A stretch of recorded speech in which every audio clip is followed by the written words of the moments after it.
What if I were to suggest that you play a key role in the awakening world? And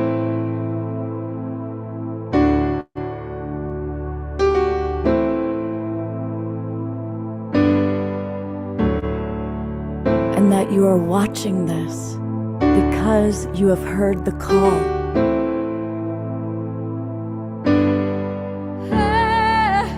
We can start right now by opening our hearts and minds.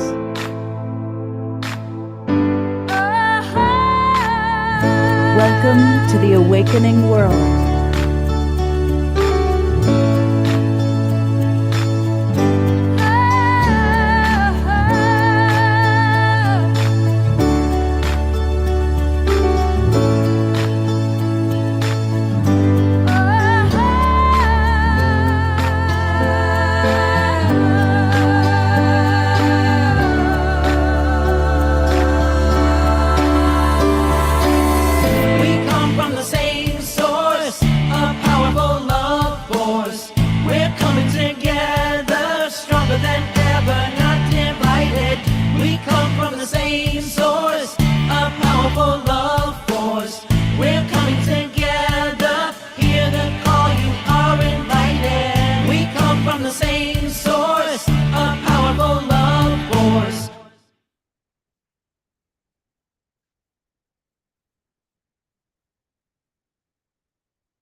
Good evening, everybody. Welcome to the Awakening World. We have a really powerful show tonight. It's what's now an annual collaboration with our good friend Suzanne Ross, who puts together remarkable retreats. And we're going to learn all about her San Diego Transcendence retreat. And we're going to be kind of talking about quantum consciousness. And at this amazing time when disclosure is finally happening, when people are having more and more extraordinary experiences, we have some some of my favorite presenters are with us. We're going to hear from Whitley Strieber, who is probably the most beloved experiencer. He's been talking about his experiences with extraterrestrial and galactic family for decades. And I first worked with Whitley way back in the 1990s when I was producing the Paranormal Borderline and Strange Universe show. So it's great to have him with us. We also have our good friend from UApedia, Tim Spenny, with us.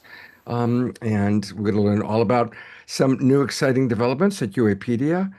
And Eben Alexander is back with us. I think most of you know him. He wrote Proof of Heaven, which is probably one of the most beloved books about near-death experiences and his own personal experience. And so I'm really looking forward to the conversation all these amazing gentlemen are going to have.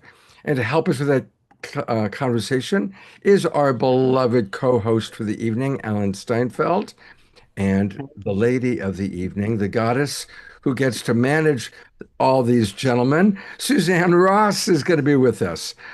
So it's going to be a dynamic show. And speaking of dynamic, to get us off to a rockin' and rollin' start, here is our beloved Omashar. Well, namaste and welcome everybody, and welcome everybody who's watching on our streaming partners and Facebook and YouTube. And so we're going to go into a little floral experience here. So this song is called Sweet Water, and the flowers are on purpose.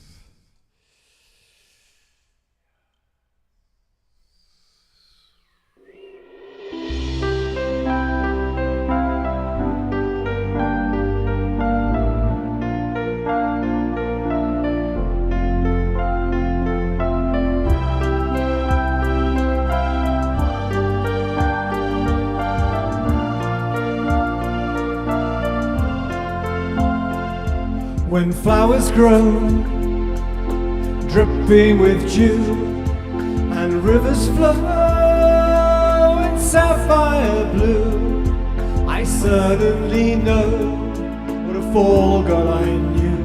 I'm a tears, lost fear of the ocean. When autumn sun kisses my cheek, whilst cool winds come with poems on my tongue, but no wish to speak. I'm a tear that's lost fear of the ocean.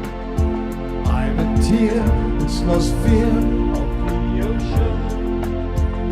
Sweet water, when I give you my heart, I already start to feel better.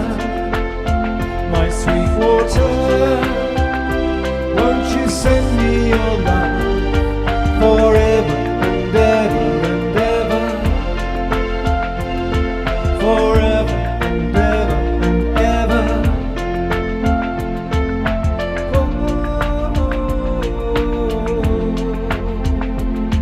when evening stars shine all around, my grieving heart's no longer down. And things that were lost, that's where true hope's found. I'm a tear that's lost fear of the ocean. I'm a tear that's lost fear. My grieving heart's no longer down. I don't understand, yet I love mysteries. I'm a tear that's lost fear of this ocean, which I just dived in.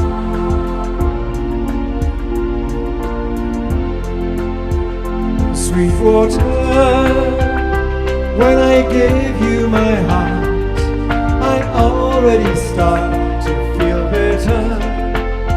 My sweet water, won't you send me your love forever and ever and ever? My sweet water, won't you give me my heart? I already start to feel better. My sweet water, won't you send me your love forever and ever and ever? I'm a fear that's lost fear of the ocean. I'm a tear that's lost fear of the ocean. I'm a tear that's lost fear of the ocean.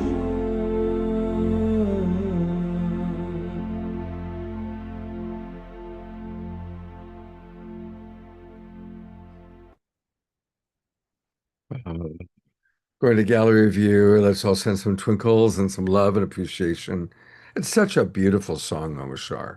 I think that's It is it's a truly beautiful song, and it's funny. I've just come off a 5-day fast. I broke it this morning, just water and herbal tea, and I had to put myself together, and I lost it during the last chorus of the song. I thought, where have I gone?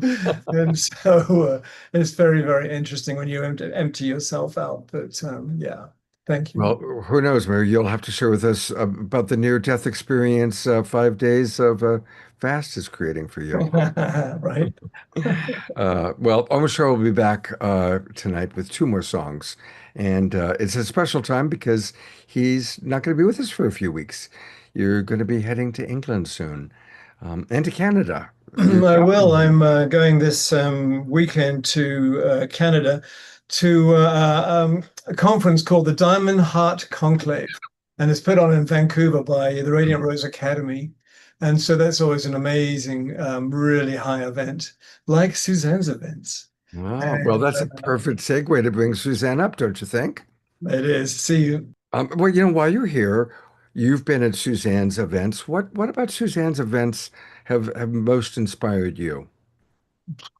I'm guessing the variety, but also the professionalism in their production, because there's no all bells and whistles are there, no stops are unpulled, and the quality of the presenters that she brings, they're just when you see them on screens and see them in books, it's one thing, but when you meet them in person and see the real deal, and they all have wide open hearts and they're all fun people, because as a presenter at the two events that I was at, I got to be in the green rooms with them, and you realize, holy smoke, I love what you put out there, except for Alan and all the and him I really love. That's why he's muted. We'll keep him muted. And yeah, it's just a very professional event. And when you go to an event like that, you're stepping into like a space shuttle. And by halfway through the first day, everything that you thought that was going to hold you back is gone. By the end of the first day, your vibration is so lifted that you can't remember what was bugging you before you came into the event. And then you have the second day, etc., and it just builds and builds until you really do not want to leave because it feels like home. Yeah.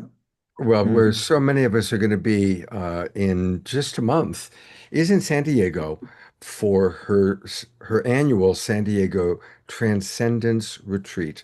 And the topic, which we're going to kind of explore a little bit tonight, is exploring quantum consciousness, experiencing quantum love. So definitely, I'm looking forward to hearing what Eben and Whitley and Tim and everybody has to say about what quantum love is and how we're going to experience it. And let's just start by asking the woman herself, Suzanne, tell us about quantum love, quantum consciousness, and a little bit about your vision for the retreat. Thank you so much for having me on your show, Scott. I always enjoy being here. And hello, everyone. And thanks for joining us. It is truly my pleasure to offer this annual San Diego Transcendence Retreat. This is our second year. It's really important to me to create an environment like I have with this tropical paradise at the Catamaran Resort, right on Mission Bay, right on the water. And so, along with the Catamaran Resort, our retreat kicks off with a sunset dinner cruise on the water. So just trying to curate the most enjoyable, immersive retreat experience possible. Quantum consciousness. Well, I've long been on a quest to discover the origin and nature of consciousness, like many of my colleagues and presenters. And that really led me to explore not just spiritual concepts, but also quantum physics. Quantum physics, I believe, is the spiritual science as it unfolds parallel realities and shows how everything is interconnected through quantum entanglement and a superposition where everything is possible all at once. And so all of these concepts about consciousness that incorporate spiritual beliefs really fascinate me. Now, my experience has been that when you tap into the quantum field, what you discover is quantum love. And as I've interviewed several of the presenters who are going to be speaking at my retreat, they say the same thing. When they go to the other side during a near-death experience, they experience love and light like never before. The regressionists, like legendary Barbara Lamb, tells me that the majority of the ET contact that is brought through during the regressions are benevolent, loving, galactic family members supporting humanity. Of course, we have Paul Hynek talking about the DMT experience. When I was interviewing him, it brought tears to his eyes to talk about the beautiful mosaic that reality truly is. Quantum, forms like sacred geometry and this feeling of overwhelming love. And so I believe that when you truly tap into this infinite field of love and light that is quantum consciousness, you do feel the love. And so that's what made me want to have the theme for my retreat be experience quantum love, explore quantum consciousness. Beautiful. And Alan, you, of course, you go around to all the festivals, all the events. I never know what city you're in. I don't either, but this is our culture. This is our community. This is cutting edge. And what's so important, I think, about this particular conference in San Diego is first, we have two major experiences. Whitley Strieber, Eben Alexander, they are talking from their deep, intimate, personal experiences about the life-changing moments that woke them up and is now waking everyone else up who hears their words and who has similar experiences. But they are the leaders in this field of experience. And so happy Whitley got to talk at the Disclosure Forum in Washington recently, and we'll talk about that a little bit. But Suzanne's events, particularly this one, is about the new human, the new facilities that are coming online for human beings, and we're modeling it after the ET contact experience, the near-death experience, the DMT experience, the channeling experience. Well, Bashar is probably one of the best channels of our time. So this is what Tim Spenny, another guest tonight, called what did you call it? Doorways into awakening, Tim, or something like, yes? Entry points to quantum consciousness. Right. That's the theme of this conference. And Suzanne has picked people from different parts of those entry points because the entry point is the awakening of the new human being. More of who we are coming online. Things like the telepathy tapes really wake us up to that possibility that we're all telepathic. We're all contactees in a way, and we are at the cutting edge of something new happening. That's why Whitley is always at the cutting edge. His latest books are downloaded in a sense for the times we are in, the times that are changing, I would say. So, really well put. And it's, in this time that I was talking about disclosure, I think most of us in our community are in the awareness that disclosure is our own personal experience, that, we are all having more and more, whether it's a near-death experience or a connection with a deceased ancestor or a lucid dream or a near-death experience or an out-of-body experience. More and more people are having these experiences and sharing them. And it's kind of a 100th monkey kind of thing happening, where the more that people talk about it on shows like this, the more that they read Eben's book or Whitley, hear him on Dreamland, then it becomes more safe to share. I had that experience. And then I think it becomes safer to start having more and more experiences. right. And the idea about quantum, Einstein revolutionized science when he said it's all relative to the position of the observer. So what we're learning in this new culture of contact, of communication, is that the personal experience, the subjective reality, is a valid point of view. And there's actually only subjective. The illusion of objective material world is what's kind of fading away, and this subjective experience that we can share with each other are the new realities we're coming into, and that's very quantum. Well, I think we're ready to bring our first presenter up. Suzanne, do you want to introduce us to Eben? Absolutely. Evan is a world-renowned neurosurgeon who had a near-death experience, thinking that consciousness came from the brain and then finding himself above his body, looking down at his body with his brain in it, and then having this glorious afterlife experience, but then called to come back to share with the world about the other side and the true nature of consciousness. I'm so delighted. It's such an honor, Evan, that you'll be joining us in San Diego. Well, Suzanne, thanks so much for that introduction. I'm very excited about this meeting. A lot of exciting talks to be shared. And for me, it's a beautiful opportunity to share my story again. But I go much beyond the original Proof of Heaven story. I mean, for people who haven't heard that story, I'll just share briefly that I had a severe case of bacterial meningitis back in 2008 in November. It sent me into coma for 7 days. And I had spent the first 54 years of my life honing a very kind of scientific worldview. And when I say that, I mean the conventional materialist scientific training of the 1970s and 80s. That's when all my kind of education was. And I believed a lot of the materialist position, mainly because that's what we could study. I mean, materialism is about, quantifying things and being able to measure amounts of things. And it's kind of difficult to measure the amount of love or the amount of consciousness, the amount of wisdom, or measure your beliefs and things like that. And so science kind of steered away from those kind of things, thinking that they weren't, scientific topics.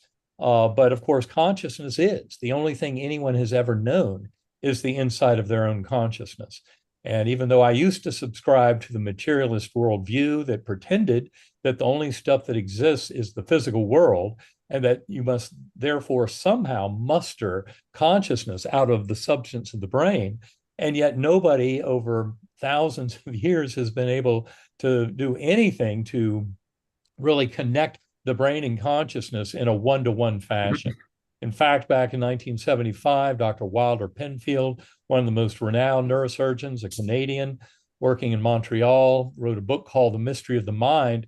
And he made it very clear in that book, as a neurosurgeon who had stimulated the brain in awake patients more than anyone else. And I've done a lot of those cases myself as a neurosurgeon. They're fascinating, but what you end up learning is the brain is not ultimately the producer of consciousness. The brain is very related to consciousness, no question about that, but it's a big deal whether it's the producer ultimately, or if it's just a filter or transceiver.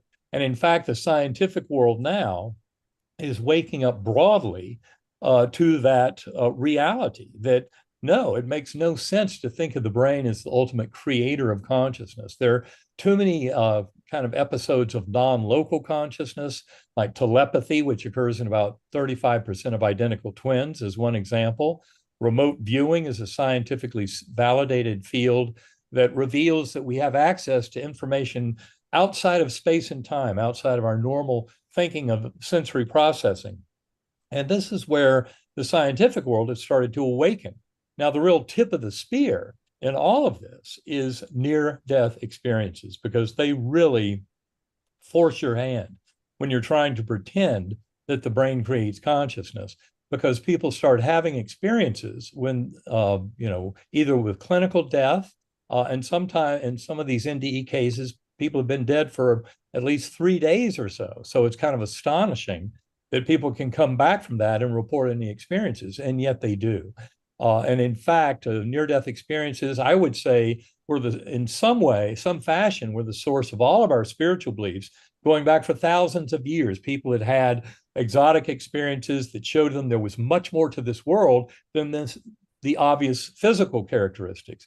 And yet, it wasn't until the late 1960s, when doctors developed techniques to resuscitate cardiac arrest patients, that we started to populate this world with tens of millions of people who have had NDEs.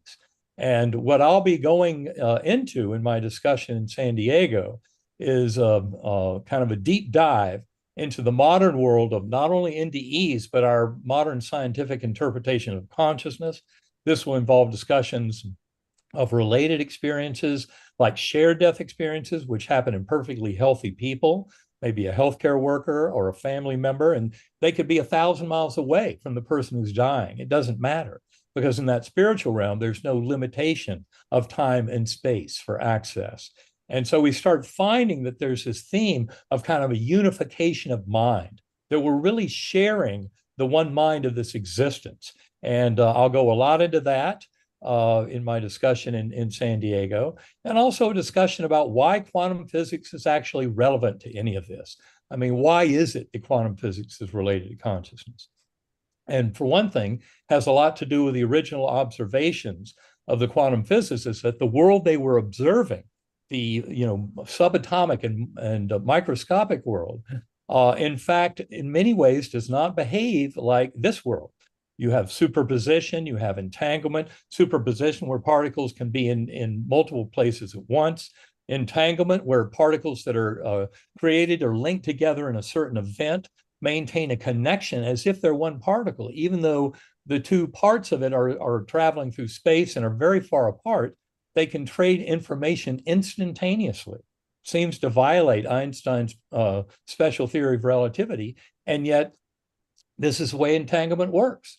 And in fact, the Nobel Prize in Physics in 2022 was for quantum entanglement. And in fact, there is absolutely no way that you can say that we're preserving our notions of four-dimensional space-time and causality and our notions of what Einstein called local realism in the face of entanglement. Entanglement disputes every bit of that and shows us that there are information pathways in this universe that are not so limited by space and time as our normal modes of kind of communication and information passage.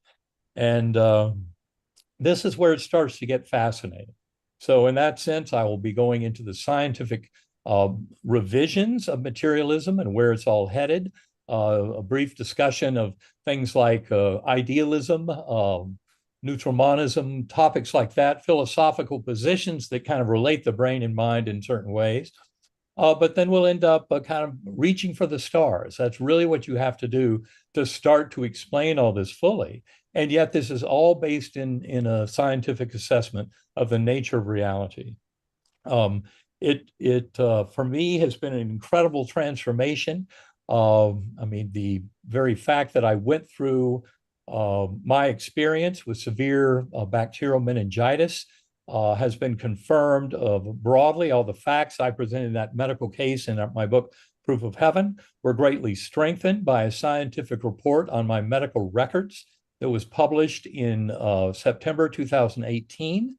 And that publication made it very clear that my brain was in no shape to have any kind of dream or hallucination because the meningitis affected my brainstem and all the lobes of my brain. There was no place unaffected that would remain to host any kind of dream or hallucination. So there really was no place that modern neuroscience could place my consciousness to give me that extraordinary, unbelievable, and yet richly kind of ultra real experience that I had deep in coma. That, of course, is the subject of the book, Proof of Heaven.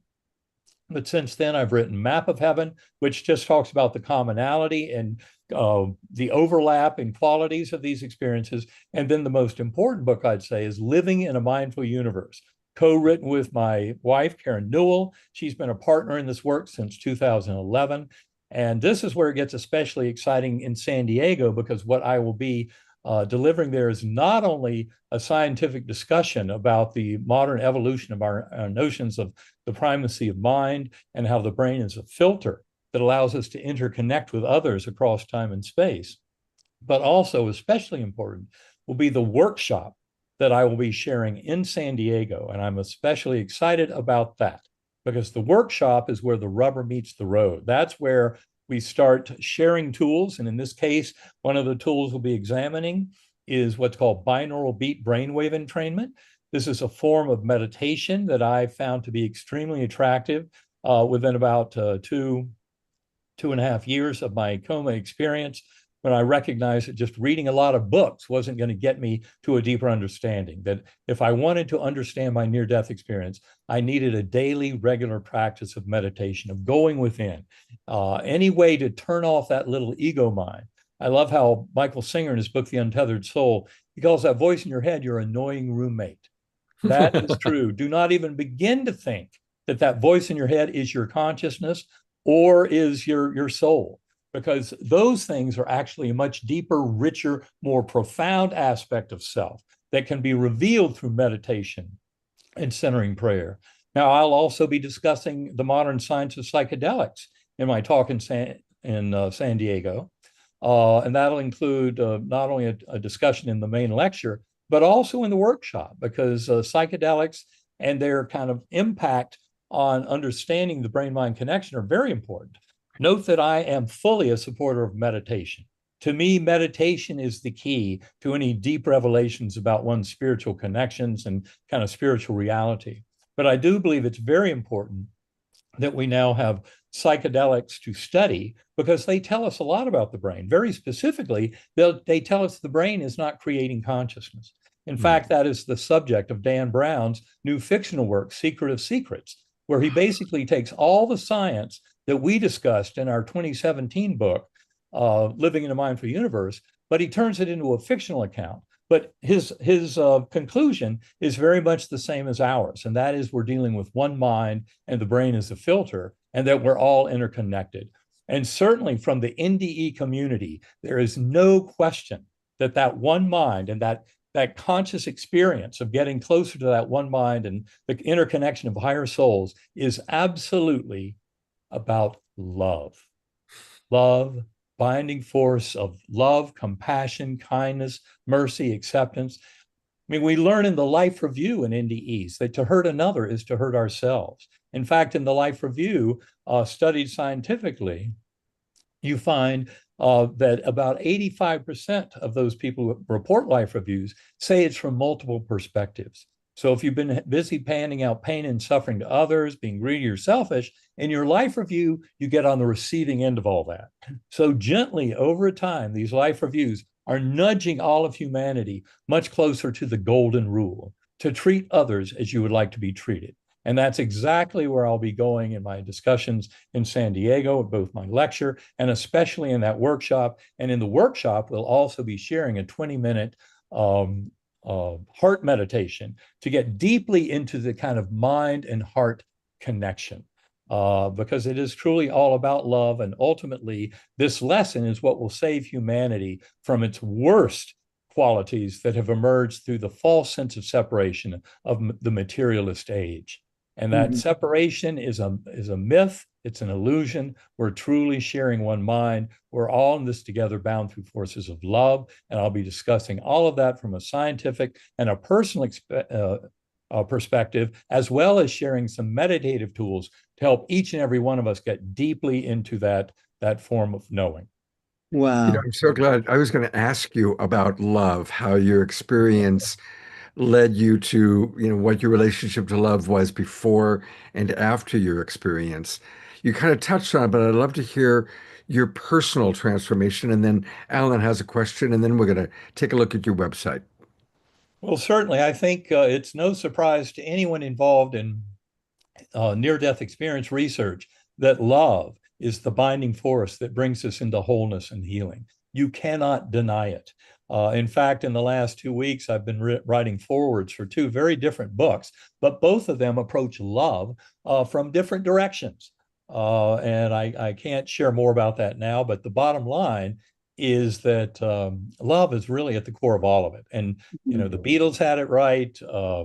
I guess Dionne Warwick, all we need is love was absolutely critical. And for me, as I viewed myself as a compassionate, loving person before my coma. But I think what the coma and my near-death experience showed me is how fundamentally critical, what a concrete element, foundational structure consists of this notion of love. And in that realm, in the spiritual realm, it's an unconditional love. Now, that's a little different from what we often experience here, especially sometimes in this world. Romantic love can tend to be somewhat conditional, although the love of a parent for a child and vice versa might be a little more kind of an unconditional love. But the unconditional love has an incredible power to it. And I often like to think that what we experience as love as human beings is basically the love of the creation by the creator. And that is simply acknowledging that we work with this God force, or whatever you want to call it. For me, God is a perfectly good word, but it's not the Christian God I grew up with. It's a far grander God than that, one that is purely of love, compassion, kindness, mercy, acceptance, which of course is consistent with the Christianity I was taught, but is consistent with many other religions too.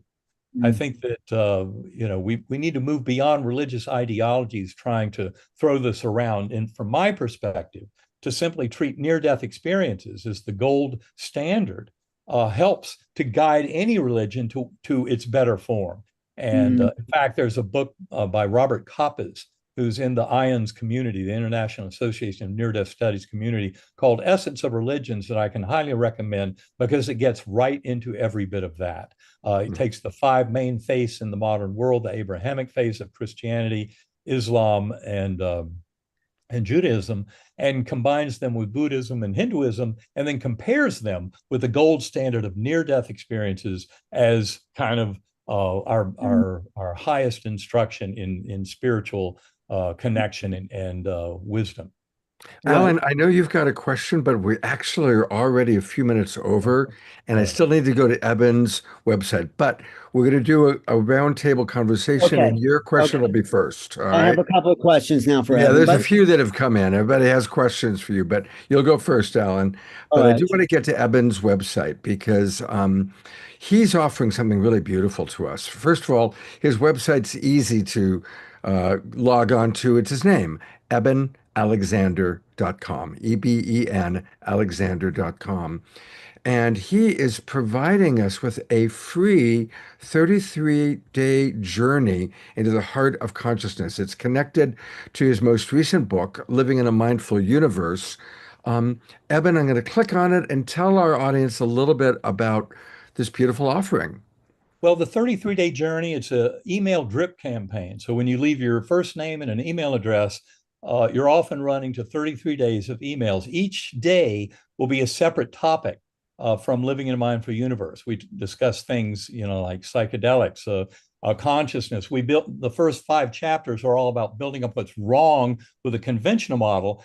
And then the rest of the book is all about, well, where do we go from here? And how do we make sense of this and learn to live this life? And it takes near-death experiences, shared death, it takes the hospice literature, all these many things, including all the evidence for reincarnation out of University of Virginia, where they've proven more than 1,700 cases of past life memories in children, and then found the person who lived before. So there's a broad kind of set of information that you need to understand this. It goes far beyond NDEs. We talk about quantum physics, why that's related. It has to do with every neuron being a quantum computer and the tight measurement of location in ion channels that opens up the momentum vector. I mean, I'll go into that in more detail in my talks in San Diego, but the 33-day journey, also there are 14,000 people plus who have taken that journey and left their comments, their stories. They help each other. So each day is a touch point with all those other people's comments and experiences right there. So you can explore every bit of that. So this 33-day journey is absolutely free. It also comes with 4 Sacred Acoustics audio files that you can listen to with headphones or earbuds to help you get into differential frequency brainwave entrainment through binaural beats. Fantastic. Those are all topics I'll cover in San Diego. And I just signed up for it. I can't wait to experience it. Well, good. And everybody definitely does. sign up for it. Eben, there's several questions for you. You'll see them in the chat box. And but we need to bring on our next amazing guest, which is Whitley Strieber. And Suzanne, I'm going to bring you on, and Alan, because I know you all have something to say about Whitley. I'll just start by saying that honestly, his book Communion was such a wake-up call for so many people. And then watching how his relationship has changed over the decades to this experience, I think has led the way for so many. So I want to thank you, Whitley, for that, and hear what Alan and Suzanne want to say by way of introduction. Well, I go just ahead. want to say really quick, I have a very personal connection to Whitley's book because my father at the age of 18 had a missing time experience. And when he discovered Whitley's book, it gave him so much reassurance on the nature of his experience, because in the book Communion, it talks about all of these different contactees and the very similar experiences they had, even though they lived on opposite ends of the world even. So the book Communion sat on our kitchen table for years. And my father has passed now. So there's a very personal connection. And thank you so much, Whitley, for writing that watershed book. And it shifted humanity's perception about contactee.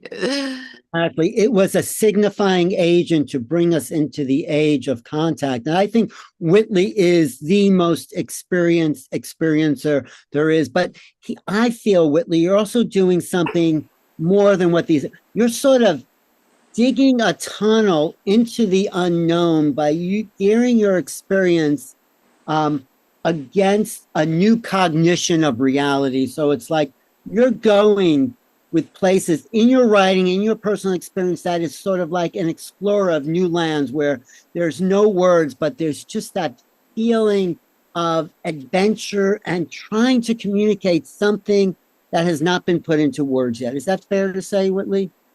Well, the key word there is adventure.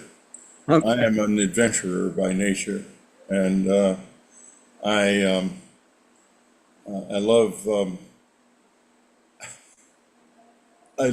to go down into caves and not bring a flashlight. I guess that's what it comes down to.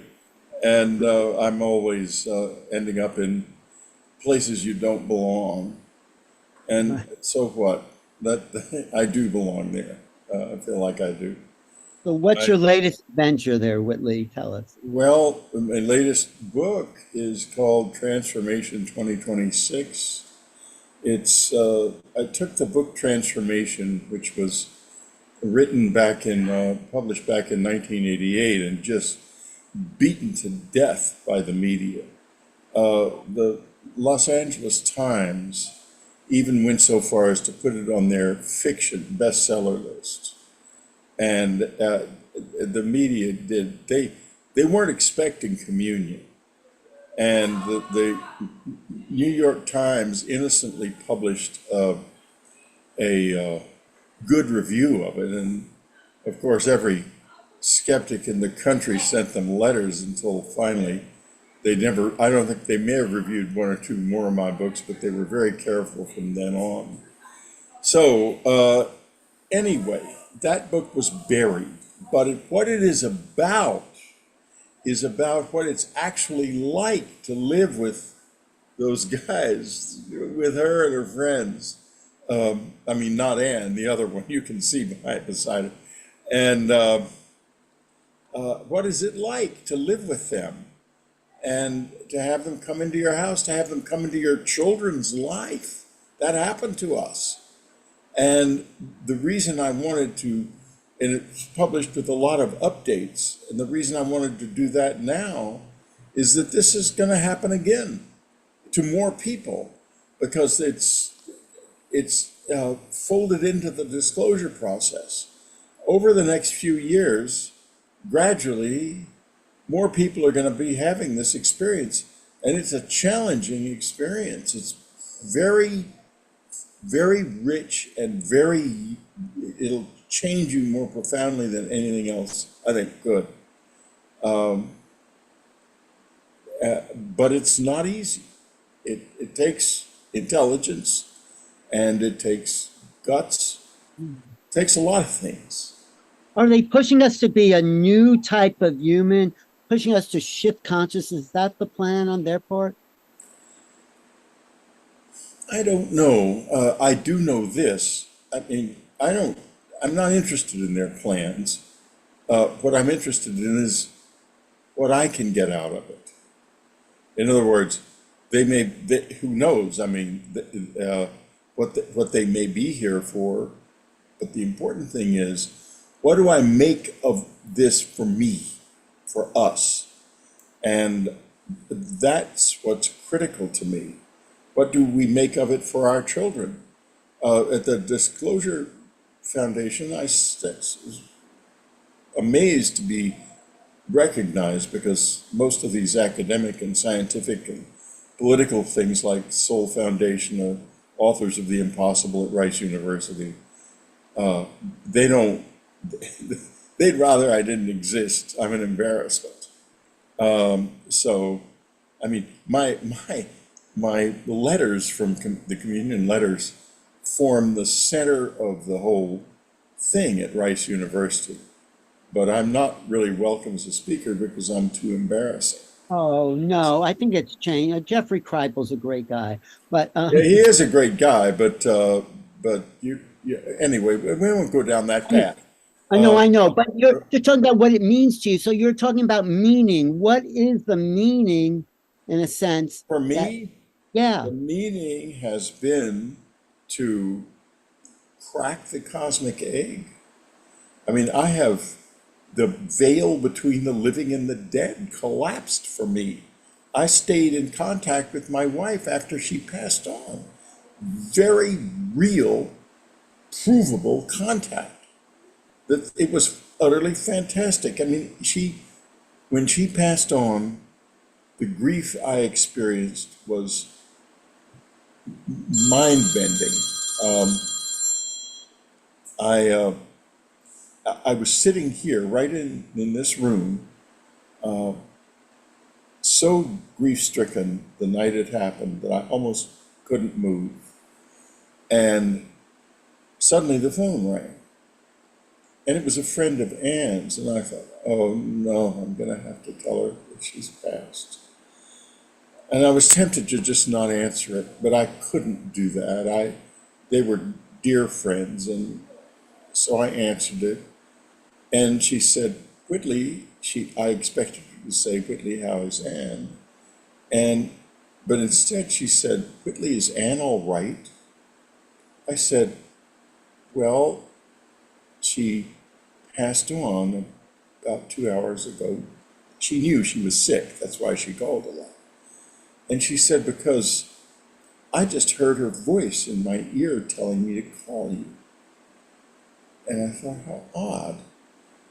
And then that kept happening. My kids took me out to the desert, out to Palm Springs to get out of the house. And I was sitting up in the mountains on a bench, just almost in the middle of nowhere. And suddenly my cell phone rang. And I thought how incredible that it's even got coverage. I answered it, and it was a friend from Nashville saying, Whitley, I just had the oddest experience. I heard Anne's voice in my ear telling me to call you. And then I remembered, back when the communion letters were pouring in huge numbers, Anne came out of her office one day. She was the one who read all the letters. I had not got the patience or the speed reading. She could read a novel, a big novel in an afternoon. She was the smartest person I ever knew. And so she's reading and cataloging all the letters and everything. And she comes out of her office and she says, Whitley, this has something to do with what we call death, the close encounter experience. They're linked. And it turns out, and so we discussed this, and a lot of the letters would be involving people's dead friends and relatives and the graves. And that happened at our cabin. The example, Lori Barnes, who was Anne's secretary, she said, I need a secretary. And I said, oh, I'll call Manpower and see if we can get someone to come over. And she said, no, I'll find the secretary in these letters. And I thought, how is she going to do that? But Anne Roseanne, about an hour later, she said, my secretary's coming over to meet me. I said, what are you talking about? She said, here's a letter. I look at this letter. It doesn't say she's a secretary. It says she's a singer and an actress. She said, look at the handwriting. No, she says, have you ever heard of her? I said, no. She says, look at the handwriting. And it was beautiful. She said, that's a trained secretary. She's a secretary, all right. And she was an actress and a singer by avocation, but a secretary by profession. She was Anne's secretary for 15 years.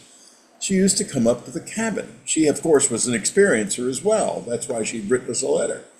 And one day she comes out into the cabin. We had a big group of people there. Anne would assemble these groups so the visitors would come. They wanted groups there to come to.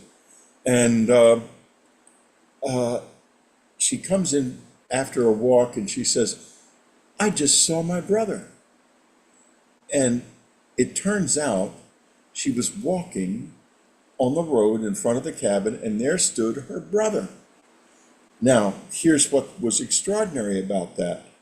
Her brother disappeared 20 years before, and the FBI had given up the search for it. And then there he was. And she immediately said to him, oh my God, come down and meet my friends. They're right down there in that cabin. And he said, I just wanted to tell you I was all right. And he drifted back into the woods and just disappeared before her eyes. In other words, he was actually dead. And as soon as Anne heard the story, she said quietly to me, The visitors will be here later tonight. And they did come. They came in, one of them came in and woke up a lady called Raven Dana and touched her on the arm and woke her up. And interestingly enough, there was an eye of Horus hanging in the room when he did that. And this now gets it into even deeper stuff, because there's a lot of connection between what's happening in the close encounter experience, the dead, and also a lot of our ancient knowledge and ancient religions. So this is all was happening. This is all in transformation now, Transformation 2026. The book got suppressed, literally suppressed. But now that disclosure is unfolding, more people will have this experience, and they need to know what it's all about.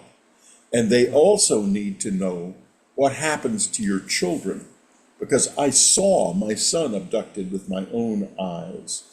How much time do we have right now, Alan? You're good on time. You're good on time. I'm good on time? Okay. Because I Good. want to get to this here. One night, they were coming to the cabin a lot, and I was very, very concerned about my little boy, because he was 7, and I did not want this to enter his young life. And I would patrol the house. I don't sleep much. I never have, not since I was a baby. My mother, when I was a little tiny one, my mother ended up in a rest home because her child, her little boy, never slept. But in any case, I still don't sleep much, and I didn't sleep much then. So I was patrolling the house about 3 o'clock in the morning every morning. And one morning I patrolled the house, and I thought his bed looked funny. And I went into his bedroom, and the sheets had been bunched up to look like there was someone in the bed, but it was empty. And you can't imagine the fear. It was fantastic. I ran out of the room. I ran into the basement, upstairs, everywhere. He wasn't in the house. Then I thought, it seems impossible we'd go out to his clubhouse. He had a little clubhouse out in a little copse of woods in the front yard. It seems impossible he would go there. I ran out, and when I ran out, I saw 3 figures, and this is all in the book, in Transformation, standing in the road, and above them, a huge area of the sky was black as coal, no stars in it. And I gradually realized that this was triangular shaped. And then a voice said to me, "Can you go back to bed, or do we have to help you?" It wasn't a nice voice. And I started screaming. I started yelling. And the next thing I knew, I was back in the house. And I started to come back out, but I ended up in his room, and he was there again, asleep. And it was so dreamlike, I thought, maybe you had a nightmare. And I went back to bed and sort of slept fitfully. And the next morning I said to Anne, I told her what I remembered, and she said, well, maybe if it was a nightmare, it was a nightmare. Let's see if he says anything. And he was very quiet at breakfast. He didn't say anything.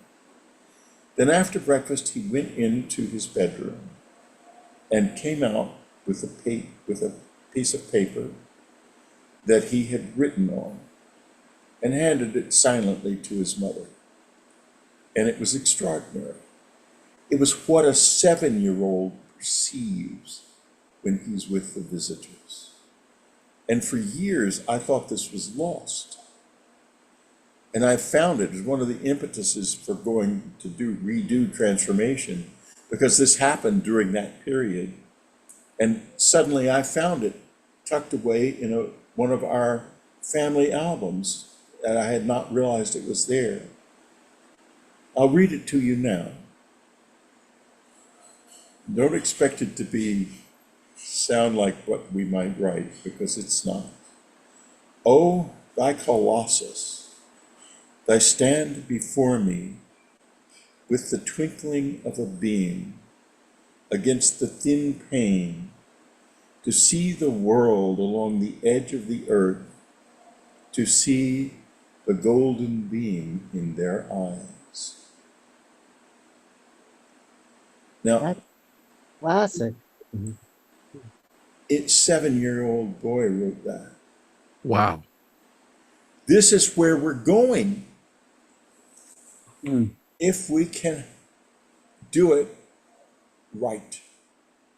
And that is, don't be scared, but don't be stupid. Both things. And we can do this. They wouldn't be here if we couldn't do it. I'm going to actually bring Eben up for a moment because I'm really curious, Eben, as you're hearing Whitley's stories, how does the kind of dreamy yet profound experiences that he's describing fit with what you've experienced and what other people in the NDE world have experienced?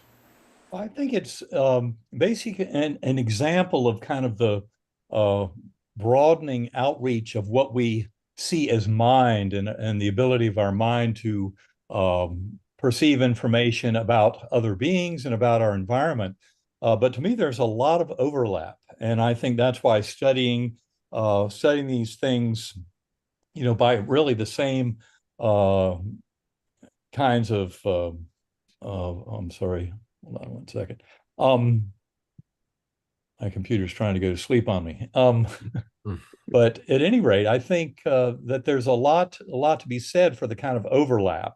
And for example, when we consider UAPs and consider ETs, to me, considering higher dimensional beings, this is something, higher dimensionality is something that often comes into the scientific discussion around near-death experiences. As an example, Bernard Carr, who's a physicist in England, has been working on higher dimensional, both spatial and temporal dimensions, as ways to more readily explain these phenomena. And I think that when I hear Whitley talking about, his experience and his kind of different kind of intersection with the universe compared to mine, I realize that we can all learn lessons from studying every bit of this. To me, it's all quite fascinating. And I think ultimately we're going to find that there's some overlaps and some principles and some themes that we will find repeated in these kind of fields of study. And just to consider, NDEs as isolated is wrong, but to look at all these as kind of interrelated phenomena, I think can be very educational and instructive. Well, I think what you and Whitley bring up is this realm of the dead. I mean, there's something else. It's so maybe Whitley and he, what is this realm? Like you saw your sister on the other side. Whitley's having what is this realm, Whitley? Let me, I think I can best sum it up. I wrote a book with Anne after she passed called Afterlife Revolution, because she had planned this all prior to dying. In January, before she passed on in August, she was already setting the stage for her return. She knew much about this stuff. I had no idea in January that she would even die, and how she knew when she would die and how she knew, I don't know. But anyway, after we reestablished contact, because I remembered that we had made a pact when those letters were coming in, so I was starting to talk about, that the first one to pass on would contact not the other one directly, because we're both too skeptical, we wouldn't have believed it, but we would contact friends and tell them to contact the other one. And it was about the third friend who called, and I realized, my God, it's the pact. She's doing it. She's doing it. And when we were finally back in contact, one of the first things she said to me speaks to what you just asked, Alan. She said,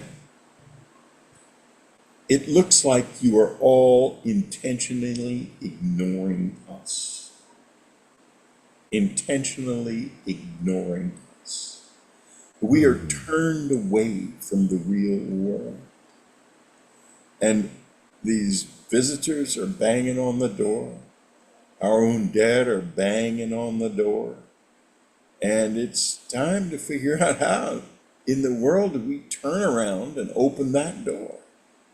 Anne and I are still very much together, and I wear both rings because we are down to one body, but we're still married. Aww. Beautiful. So are we ignoring I mean, Eben, you've been there and back, and I mean, how do we turn it around for the human race to know that there's this bigger reality that both of you have experienced and many others? That's the new human experience to dissolve the walls between these dimensions, I think. Well, there's no question in my mind that there's a great benefit to intentionally exploring one's inner world, the consciousness. And especially when you realize that all of the physical world that we see out there is actually the mental representation of it. And John Archibald Wheeler, the quantum physicist, had to invoke a participatory anthropic principle to even explain unusual quantum effects, like in the delayed choice quantum eraser effect. And so it's really opening our minds to the grander scale of the universe. And the one word I would quit using, Alan, is dead, because Okay. in fact, this work that I'm talking about that Karen and I are doing now involves a vision I had in meditation, or a vision I had during my NDE that took me years to fully kind of unravel. But it's one I call the living tapestry, and it basically showed that part of the problem is the illusion of Earth time, and that we're all sharing this current moment in Earth time, and yet there's no such thing as an objective physical reality. That's what quantum physics has basically been screaming at us. And just when you start realizing the details of how life reviews unfold, a third of people who have life reviews say their entire life is involved. And you might wonder, how does that happen during a 10-minute cardiac arrest? Well, it can happen because in that realm, you're truly in eternity. The eternal soul realm is where you're now exploring. And you can go back and forth through time. That's the interesting thing. That's why these higher dimensional models like Bernard Carr is working on in England are so important, because I think that is where we'll start to unravel how all this can be explained and actually find things that we can kind of more readily assess scientifically through measurement and things like that to come to a deeper understanding. Right. But Whitley, I don't get the connection between ETs and what they used to call the dead, or the people who passed over. I mean, are they in that world? I mean, Yeah, they are. They don't have a veil between the living and the dead. That's not how they operate. Their presence is not separated. In other words, their presence is in all of these worlds. And there's more than the world. We think of the world of the living and the world of the dead, but those are only two frequencies of consciousness. There are many. So then you just use the keyword frequency. So would you say, Whitley, that the visitors are at a higher vibration? Not necessarily. No? Some of them are creeps, but but many of them are definitely at a higher vibration. And some of them are pretty much at the same vibration we are.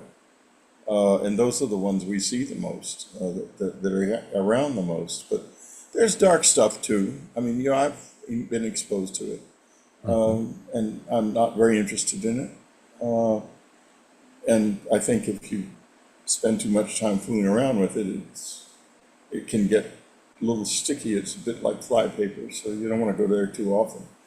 But the ones I see, the ones that we see, the grays and so forth, they are in some ways on the same wavelength, that on the same frequency that we are, with the difference that they can come and go in their bodies much more easily than we can.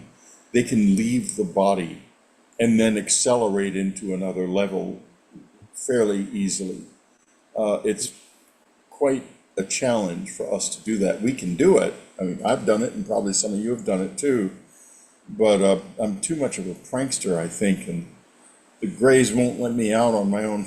You have to unlock the door for me. But some of you probably can do OBEs on your own very easily, and I know, goodness, Evan, you certainly did one of the great OBEs of all time, and came back with all that fabulous knowledge. So it's, that's the basic difference between us and the grays, is that they can get out more easily than we can. But is that our future to both of you? I mean, in a sense, you've both been, I mean, if the human barriers could be broken down and we live in this interconnected world, I think everything could change for civilization. Well, I think that's the importance of NDEs, is they show at a very basic kind of level of the universe that we're all sharing one mind. I mean, it's certainly right at the heart of our book, Living in a Mindful Universe. I absolutely adore our friend and colleague, Dr. Larry Dossey's wonderful book, One Mind. To me, that's one of the most important books that's been written. He makes a beautiful case for how not only are humans sharing a mind, but in fact, all through the animal and plant worlds, you can start demonstrating tremendous kind of overlap of mind. And this is where we move away from the false sense of separation of materialism and start appreciating more the oneness of all, that and the interconnectedness. And certainly, if we rely on near-death experiences and what they tell us about that, and this is from cultures all around the world for thousands of years. Gregory Shushan has written extensively about NDEs and primitive cultures, and you find that they have a lot of the very same ingredients of everything that happens today. These are kind of a universal demonstration of a much grander realm that we're all part of. I mean, we're not separate from it. And that's the interesting thing. And that's why it's so important to start answering these questions. As I said earlier, since doctors developed cardiac resuscitation techniques in the late 1960s, we populated this world with tens of millions of people who've been to the other side and come back. And so that is, they demand real answers. They don't want some made up pseudo explanations from a materialist who's trying to deny and debunk it all. They want real answers. And that's where the scientific community today, with people like University of Virginia, with people like the Institute of Noetic Sciences, I mean, these are scientific groups, the Rhine Center in Durham, they all do a lot of important work to help kind of broaden our understanding, not just of the way this universe works, but also in particular, how can we as individual souls interact with this knowledge and put it to use in our lives? And that's where I think it's especially important. And that's the kind of thing I'll certainly be focusing on in my talks in San Diego, was trying to bring that personal element of meditative techniques and kind of ideas about the breakup of the kind of ego mind versus higher soul versus cosmic consciousness and our intersection with that. The brain is a filter. All these concepts are important in helping to liberate the individual to more freely live this emerging truth, which I would say is a truth that's been more than 5,000 years in building in humanity around this world. And interestingly enough, we find that we're getting to a point here with such great wisdom in the scientific world that they might have caught up with spiritual leaders from 5,000 years ago. So in other words, just like that T.S. Eliot poem where you get to the end and you realize you're right back where you started from, we can gain a lot more wisdom about the world we live in. But in so many ways, this wisdom has been around for a very long time. There's an interesting point that some of you might know about that. About the most ancient texts that we have are the Vedic scriptures written 7,000 years ago. And they describe God as Brahman.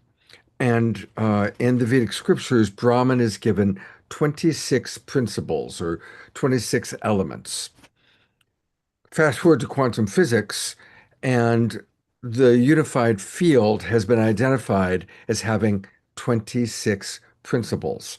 And the 26 principles of the unified field perfectly correlate with the 26 principles or elements of Brahman written 7,000 years ago.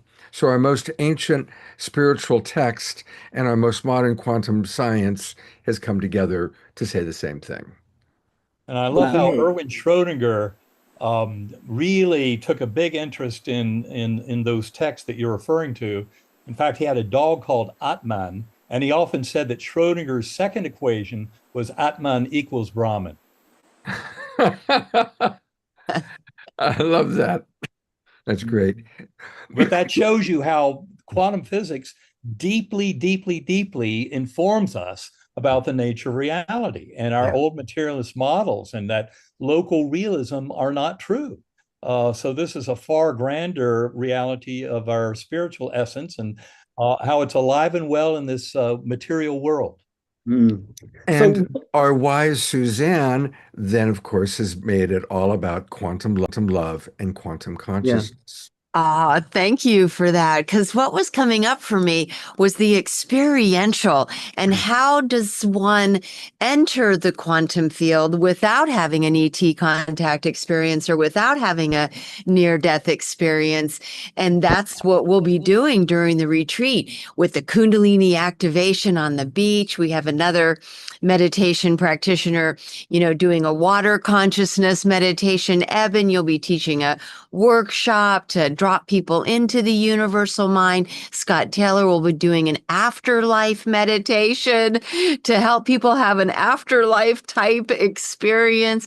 And I know even with ET contact, I think if, someone were to really open up and invite that experience, that they may very well be able to have, extra dimensional, extraterrestrial, visitation. So, just to take it to that next level of, how does your average person, tap into the universal mind or access that quantum field? And so, retreats give people the opportunity to drop into guided experiences. And for Yeah. those of you who've come in, because I know some people have come in a little bit late, what we're talking about is this wonderful retreat taking place in 1 month in San Diego. It's Explore Quantum Consciousness, and the presenters you're seeing tonight, Whitley Strieber, Eben Alexander, we're still going to hear from Tim Spenny, are all going to be there, along with a whole lot of other amazing people. Bashar, our good friend Daryl Anka, is going to be there. And it's really like a who's who of people in the consciousness field. So you can find out all about it by going to San Diego Transcendence Retreat.com. I'm going to leave that up for people watching on Facebook or YouTube to take a screen share. San Diego Transcendence Retreat.com. And while I am doing a little promotion, we haven't taken a look at Whitley's website, and I want to take a moment to do that because there's a lot that Whitley provides. So his website is right here. Again, you can take a screen share of it if you wish. And it's unknowncountry.com. Unknowncountry.com. And there's a couple things I really want to point out. He was talking about the new version of his book, Transformation, now kind of re-edited, Transformation 2026. You can get it on Amazon, or you can click here and you get a signed copy from Whitley, which I certainly would encourage people to do. And it's part of the Communion series. And of course, if you want to get any of the other books, they're all right here. Them, A New World, Communion, and the Key Signed Copy. So those are your options. You can get those on Unknown Country. And I also want to just really point out he's got a beautiful podcast. And you've got to put it in as Whitley Strieber's Unknown Country. But then you can find it on all the major ones, right? It's Whitley Strieber's. It's Whitley Strieber's Dreamland. Whitley Strieber's Dreamland. Okay, thank you. Whitley Strieber's Dreamland. And you can also find it by going to his website. You can follow him on YouTube. You can listen to the latest episode. The Devil's Deal. Now that's interesting. I'm just going to ask you, can you give us a few headlines of the Devil's Deal that controls disclosure, since that's such a big topic right now? Unmute.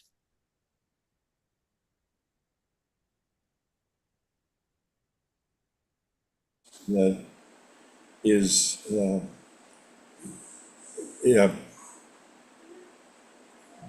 that's kind of, if you notice, the disclosure process seems to proceed very slowly. There's no smoking gun, not quite. It's close, but not quite. And there is a social, there's a manipulation going on behind the scenes to make sure that it does not get to the point where the public can be absolutely certain that this is real. And there are probably a lot of reasons for that.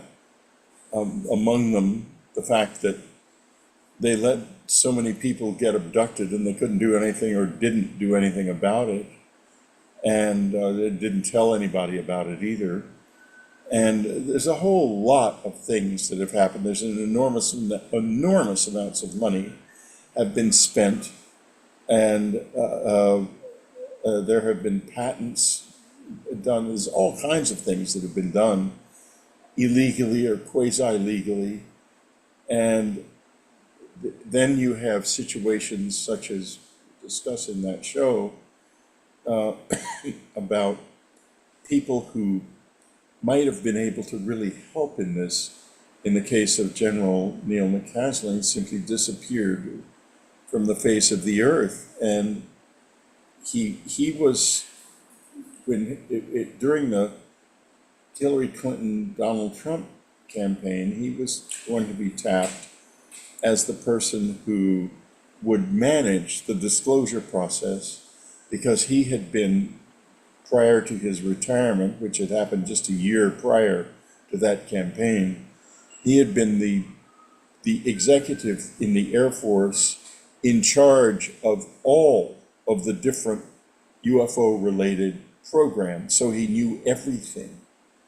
And then Clinton didn't get elected, and the Trump administration probably would have also appointed him, but then COVID came along and no one was thinking about this stuff at that point. Then Biden wasn't willing to go down the disclosure path, and he did a few things, but not really disclosure. Then Trump comes back and he says, I'm gonna do it. And the next thing you know, this man with all of that critical information suddenly disappears from the face of the earth. The devil's deal is in that. Wow. Wow. Can you add what your theory is about what happened to him, or why he... No, I don't have a theory about what happened to him. I don't know. Mm-hmm. Okay. Wow. Alan, as Mr. Making Contact, what does that bring up for you when you hear Whitley share that?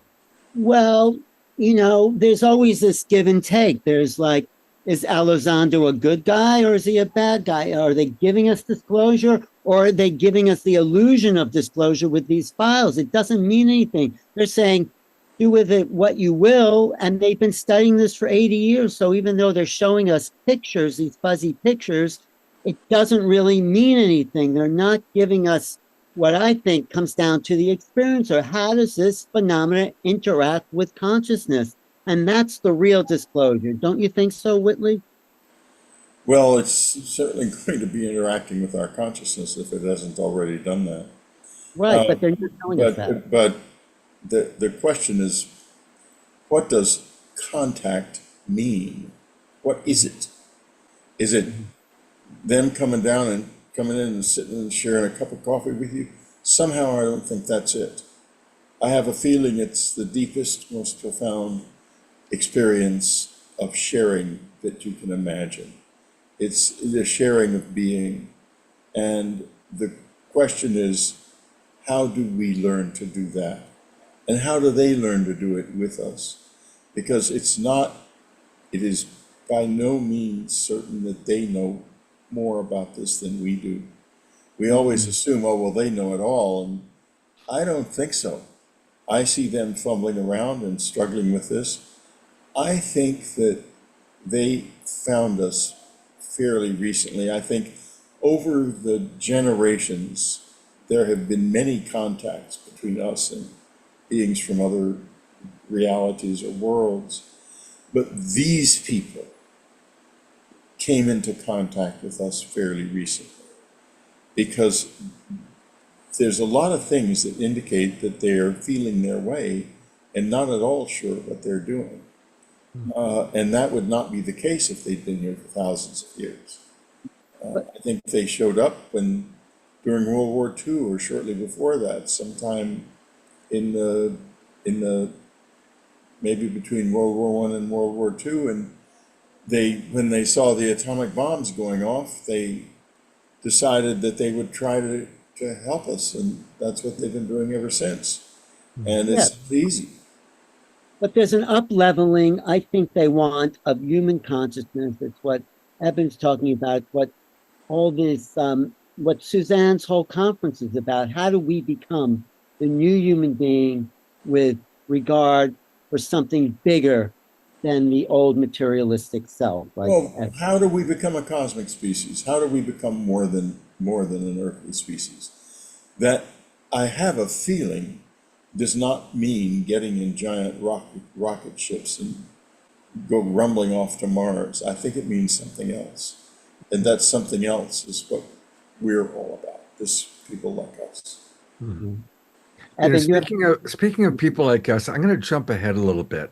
Okay. And I'm going to bring Tim Spenny up, because really I want Tim to be part of this conversation. And we're going to give him his segment a little bit later on in the show. But we're in such a fascinating conversation right now. And for those who don't know, Tim is the co-founder of uapedia.ai. It is an extraordinary website, and we're going to go take a look at it and do all that in a little bit.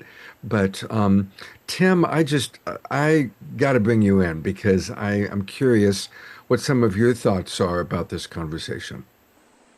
Yeah, thank you, Scott. It's been fascinating hearing from Whitley and Eben about their experiences with non-human intelligences and near-death experiences. The work that we do at UApedia is really to help people have a trusted source of information about the phenomenon, so that as they have extraordinary experiences, they have a place to understand them and determine what is verified and what is probable and what's disputed, and what could be misidentified or even a hoax.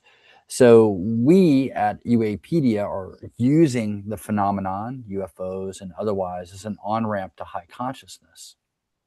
And at the retreat in San Diego, what I'll be talking about is the entry points to high consciousness. So for Eben, having these near-death experiences is expanded his awareness.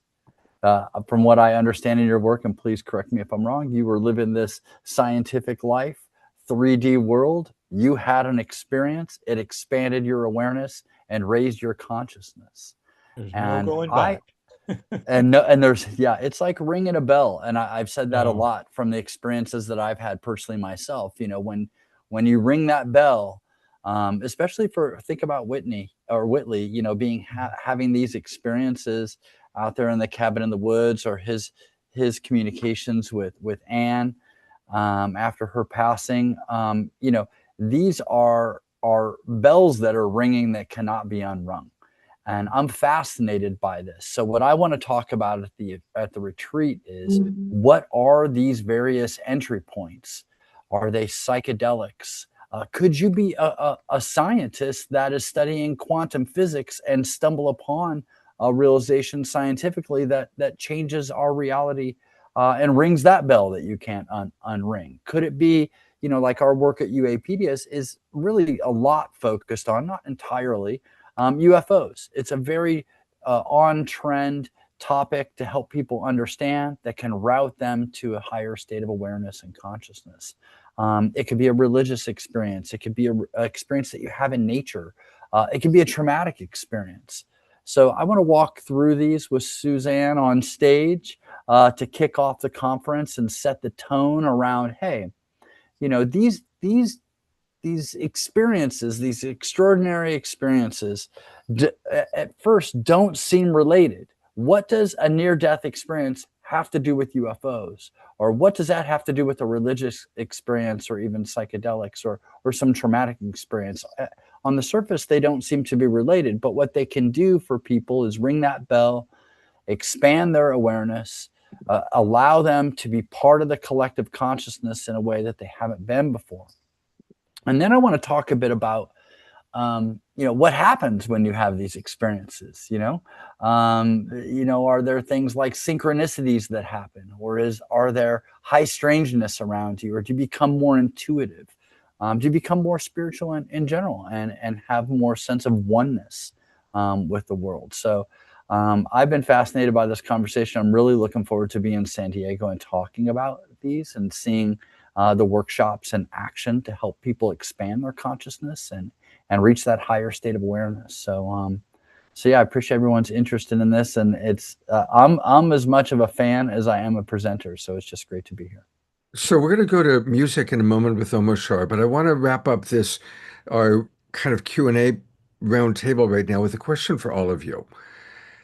Is it possible that humanity has to have a radical shift in our compassion, in our consciousness, because we're so on the verge of destroying a lot, whether it's through climate change, whether it's through violence, whether it's through war, whether it's through all the various ways that humanity is being ignorant, that obviously our technology is greater than our consciousness. So is it possible that these are a wide variety of experiences being orchestrated so that we mature quickly? How does that land for each of you? Well, I think we're at a fundamental inflection point. I think it's the most fundamental inflection point since the species first looked up at the stars. And we are living it. And this planet is not gonna let us stay like this. What's happening right now is the birth of mankind out of the planet Earth and into something else. And as the planet becomes more and more fragile, and we have more, and it becomes less and less able to support us physically, which will happen over the next X number of years, and certainly in the lifetimes of most of us. What is happening, you can look at it a different way. The planet Earth is pregnant with mankind, and her waters are breaking. And we're going to go down the birth canal, whether we like it or not. We're already well into this process, and being born into a new reality is always scary, and we're going to be very damn noisy in the process, and we're going to wake up with a shock, and we're going to start yelling right away. But that's the beginning of the new mankind. It's coming, and we're going to almost... I would just add that I think the vast majority of the world's problems have really come from this false sense of separation that is an inherent part of materialism. You know, in reductive materialism, you break everything down into its parts and then analyze how they interact and presume that you can then predict how, you know, in a bottom-up fashion, the world emerges. But there's much more evidence for top-down causality.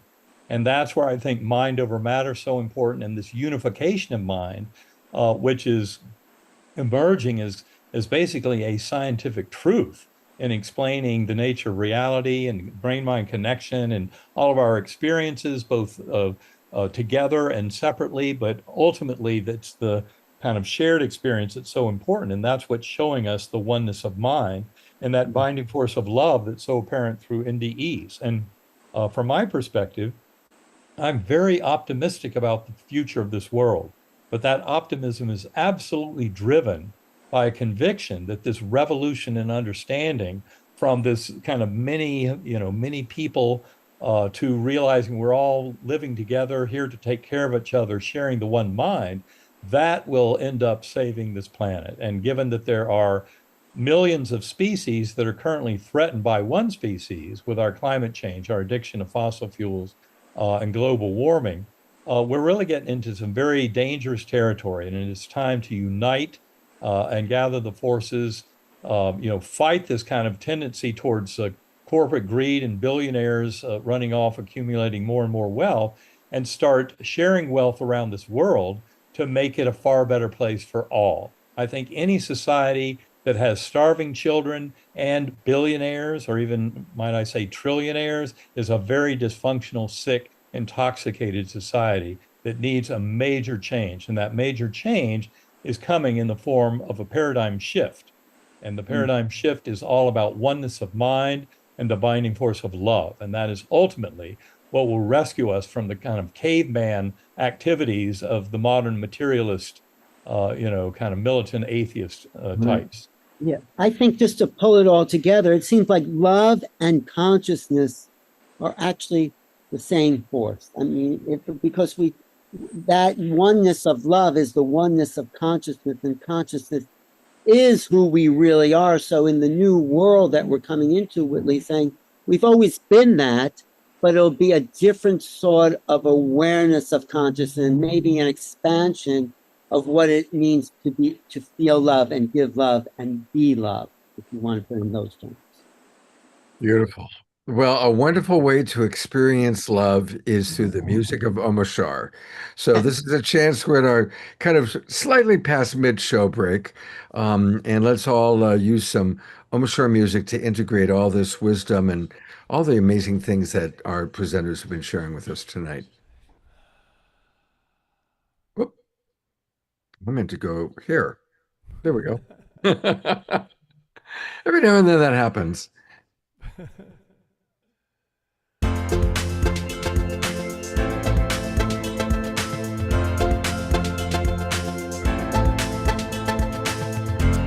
Whatever happened to the ones that came before? Did they just vanish into the blue?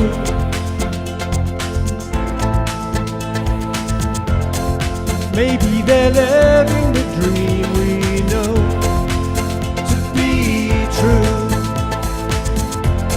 and reaching their hands back out of the blue.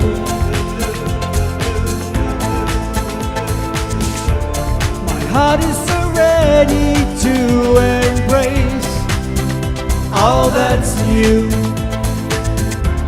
I feel the love calling for me to break on through. With peace on my mind, I know that I'm coming to a new way of life that feels so true.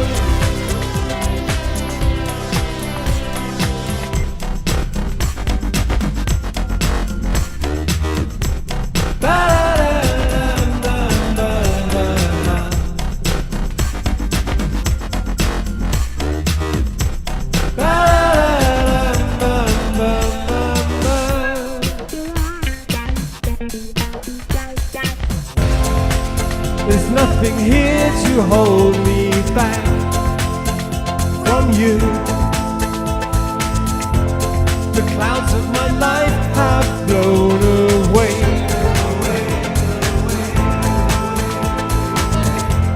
My lifeless of being lifts me every day. I find myself feeling not so blue.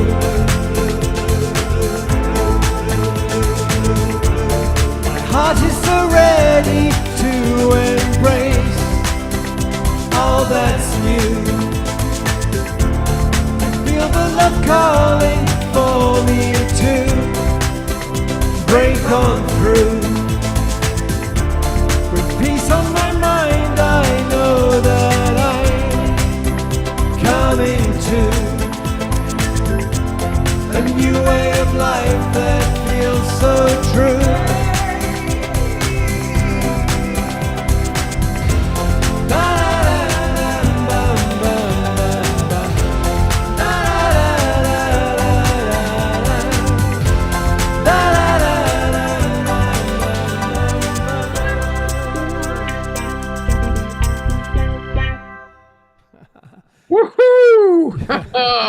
was amazing. And I love your backdrop. Look at that. I know, right? Is that how you're going to get to Canada and England? You've arranged. It actually is, brother. I got two craft waiting for me, one from here to Vancouver and one from there to Heathrow. So yes.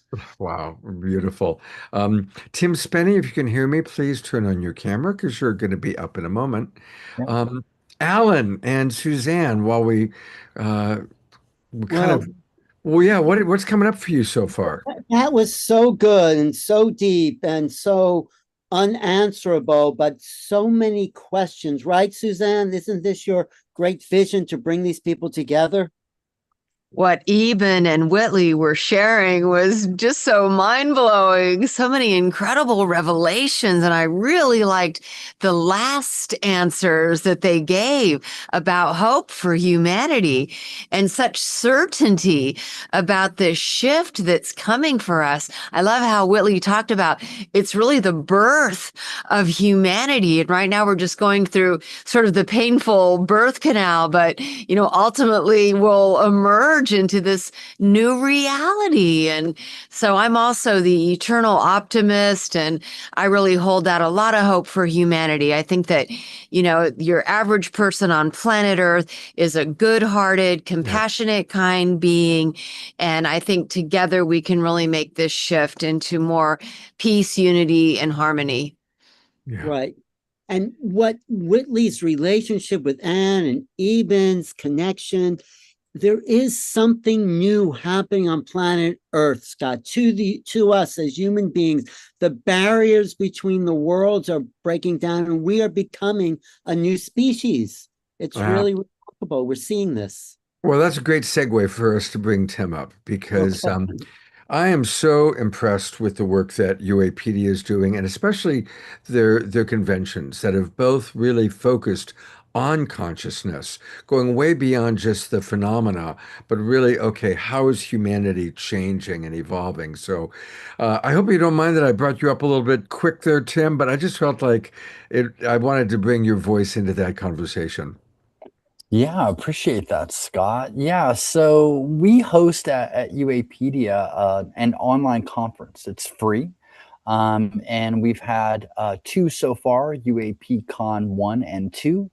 UAP is unidentified anomalous phenomenon, and the con is really consciousness. We want to understand the intersection of the phenomenon and these extraordinary experiences that people have had, and how consciousness plays a role in these experiences. So we're in the process of planning our third conference. It'll be, boy, I got to get through Suzanne's wonderful conference in San Diego and then think about this a little bit more, but it's going to be in October. I believe the date now is October 4th. So we're booking speakers, and so more information will be coming out about that, but it's free. It's online. It's usually on a Sunday.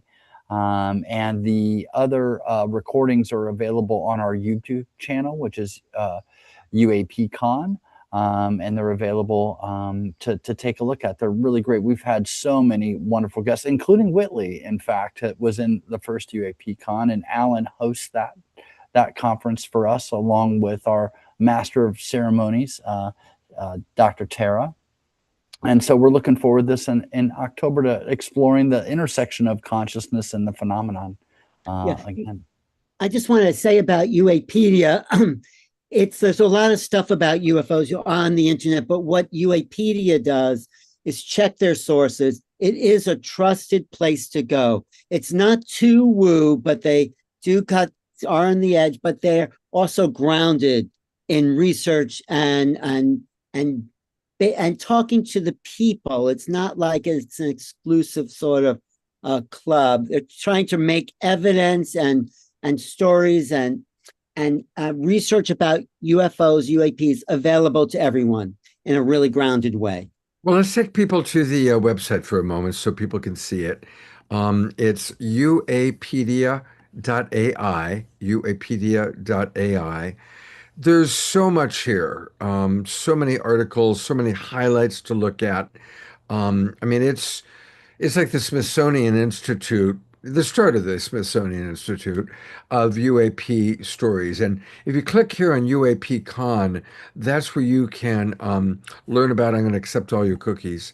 That's where you can, go live and watch these two amazing summits that they had. And I was spellbound. I'm around this stuff all the time, and almost every speaker I couldn't stop listening. And I'm kind of a snob about this stuff because I've been around it for so long.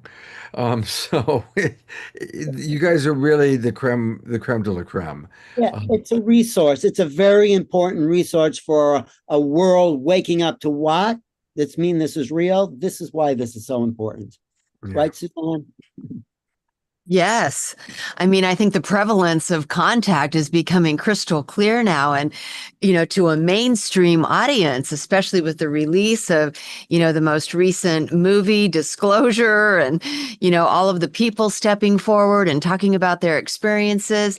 I think that, I think contact, in a big prevalent way is happening now, even though, the spaceship may have not landed on the White House lawn yet. And maybe that will happen in 2027, like Bashar is telling us.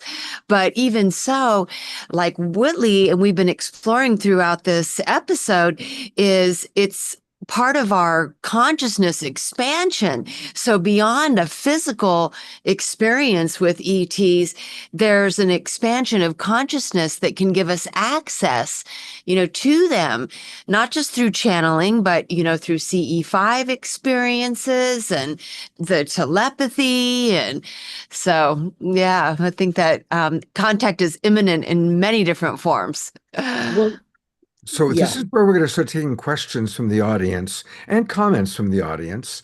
And there's a question that came in from Reverend Jeffrey, probably for Alan or Tim. Are you familiar with the study that's in the book Beyond UFOs, The Science of Consciousness and Contact with Non-Human Intelligence by Ray Hernandez? Yeah. Are either of you familiar with that book? Yeah, I know Ray. He's a good guy. We should definitely get him on a conference there, Suzanne. Ray, what's the question then? Well, I like your opinion of the study in that book. No, I think that is the largest study on contactees. And what the result of that study was that people may have had a traumatic experience when it happened, but years later, they find it a very beneficial evolutionary moment in their lives. So what was seen negative to some turned out to be an awakening to another reality. And that's been the case for lots of people, maybe 85% in that free study. I noticed So, that Whitley's here, so I'm going to bring Whitley up to comment on that because isn't that been your experience, Whitley? It started off as a shocking, scary experience, and then it's evolved into becoming this great awakening for you. Well, exactly. In fact, the presentation I'm going to do in San Diego is called From Terror to Transformation. And it's about that journey. And it's a very fundamental journey, a very core human journey. And I remember I woke up in a room full of giant insects and they were after me. And that definitely was the terror part. It was really very scary. And, but, they brought all kinds of things, including gifts. They brought extraordinary gifts into my life, and I can't forget that.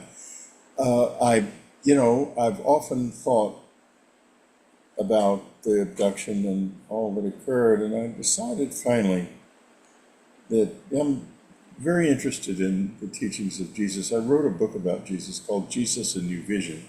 It's not quite a Christian book, but it certainly respects his teachings. And his teachings on forgiveness are very important. You can't really grow. If something happens to you and you can't forgive, you can't grow.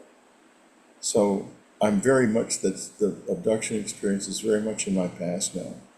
I am concentrating on the relationship that exists now, which is incredibly fruitful and wonderful and joyous and frankly a lot of fun. Whitley, I never could have believed I would have said that at first, but it's very true. how much control do you now have with the contact with the visitors? Like, are you able to call them in? Are you able to, do you feel like it's more of a mutual exchange? Well, there's some physical contact from actually quite a bit, but it's not like I said earlier, sitting down with across the table with a cup of coffee. It's quite different because they're not.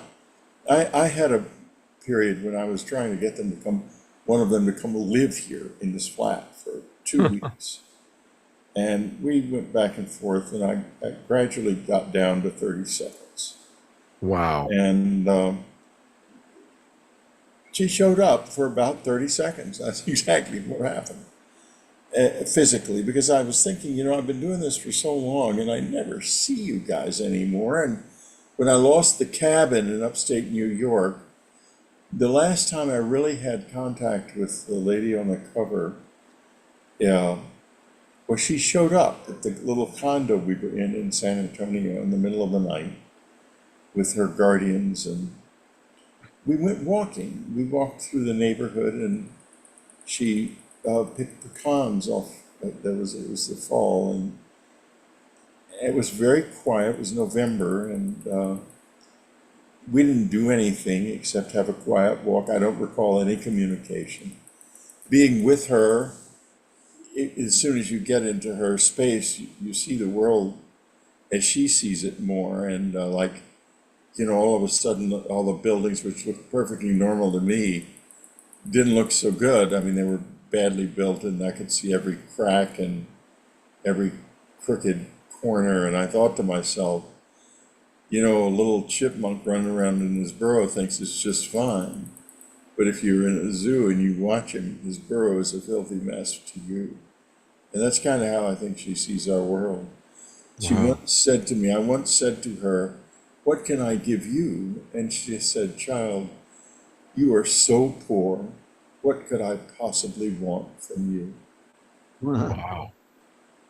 And that's kind of where I am with her. I haven't seen her in a long time because I've been in cities ever since I lost the cabin. And that relationship, the physical part of it, was very private. I've never spoken about most of it, and I never will because at her request. And she's she's here. I'm working on a movie about this subject, and she showed up and took one of the writers out through the roof of their house in West Hollywood, and had 2 hours of missing time. And I said to her, "Do you want to find out what happened during the missing time?" And she said, "No, I don't. I think it has something to do with the script, and I think if I tried to do it that way, the inspiration would slip away." So she's very much in my life still. I Thank love you. her very, very much. I love them all very dearly. Well, the most, I think, bravest part was when you went, after being so traumatized, you decided to go back into the woods. Yeah, well, yeah, because Yeah. they were real. Ann and I sat there together one night, and you see, they're real. They're not human beings. These people came here in a flying saucer. And I'm not going to sit in this house and just ignore that. Maybe if I go out in the woods, or I said, maybe if we go out in the woods, they'll come back and we can get to know them. And she said, "Okay, go on out." It was about 11 o'clock at night. "Why don't you go and see what happens?" I said, "Well, why don't you come too?" She said, "I have a little boy in that bedroom. I'm not going out there." And that was hard. It was very scary because, they're not abstract to me. They're real. They're very real. But here's the amazing thing. It took me about a week of trying to get out of the backyard into the woods. I finally got into the woods, and I got back to the place. It was a moonlit, beautiful night where they had taken me, and I stood there And I just said in my mind, I am here. And damn if they didn't show up a couple of days later and start knocking on the side of the house. It scared the cats so badly. You'll see that in the thing I do, by the way. The cats, cat's tail can puff up. The whole cat puffed up. They were on the back of the couch, and this knock was coming up on the top of the side of the house. And the cats looked like two giant caterpillars. I never saw anything like it. And they were going, meow, meow, really strange noises coming out of them. And I thought, maybe my cats are suggesting to me that I not go out there. And so I stayed in the house, and they left. And that's how the relationship has been. It's very,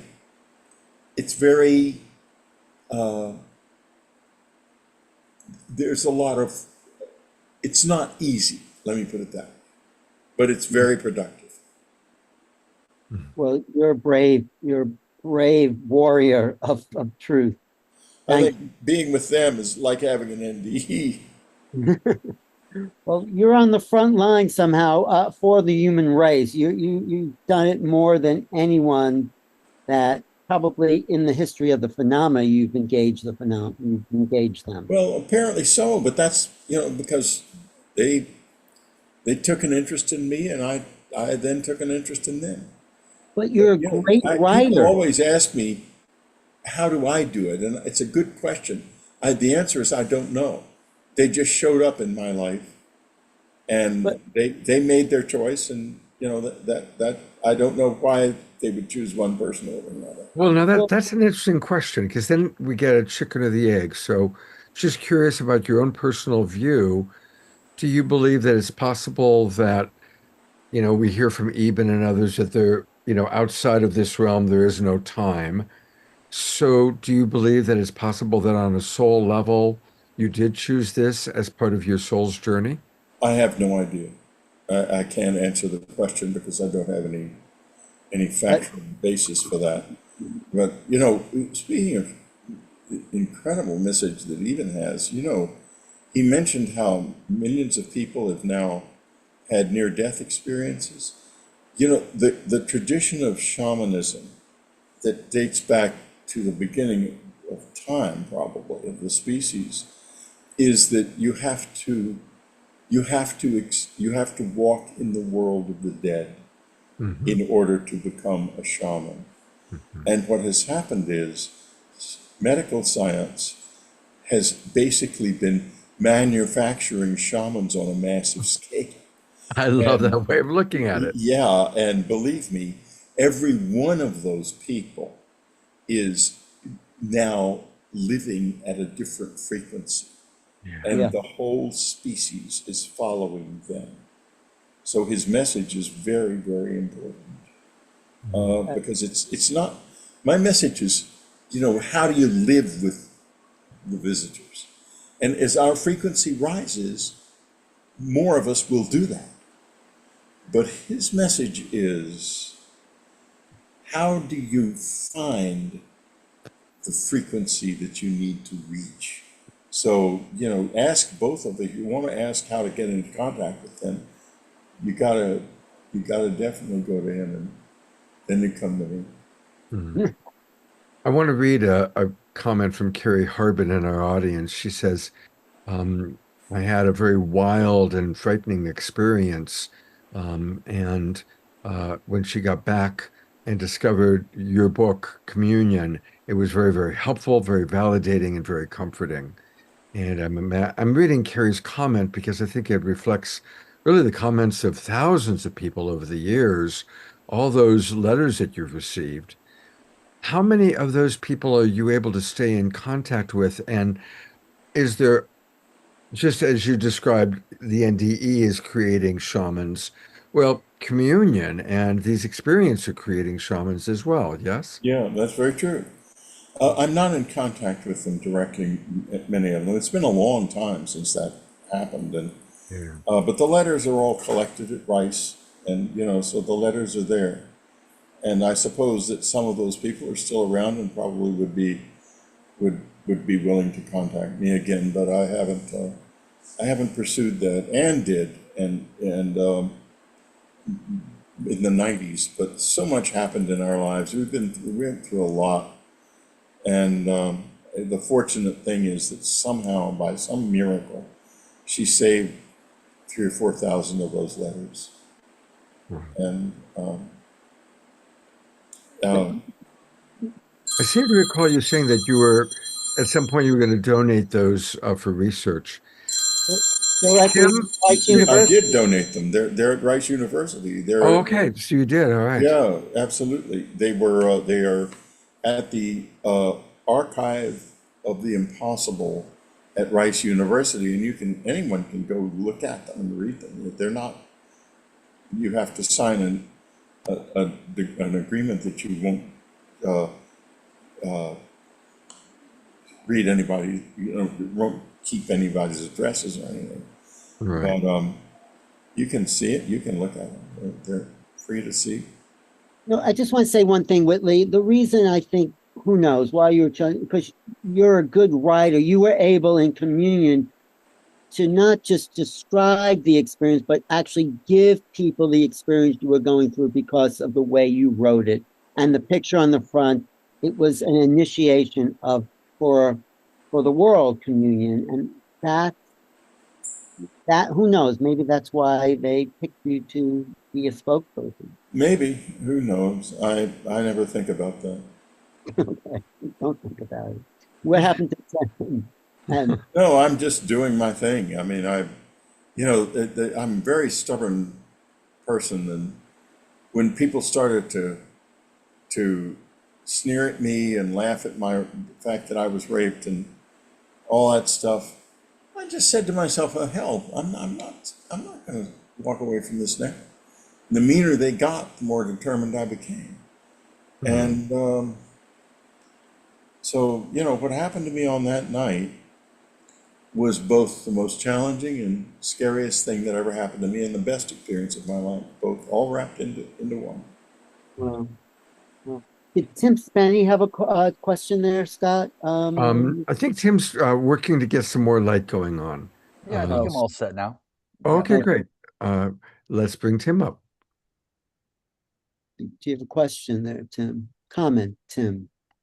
No, I didn't have much of a comment. I did put into the chat that at UApedia, we did a full analysis of the free study that Edgar Mitchell did. This is looking at, this is what was asked in the question earlier about the book, Beyond UFOs and the Science of Consciousness.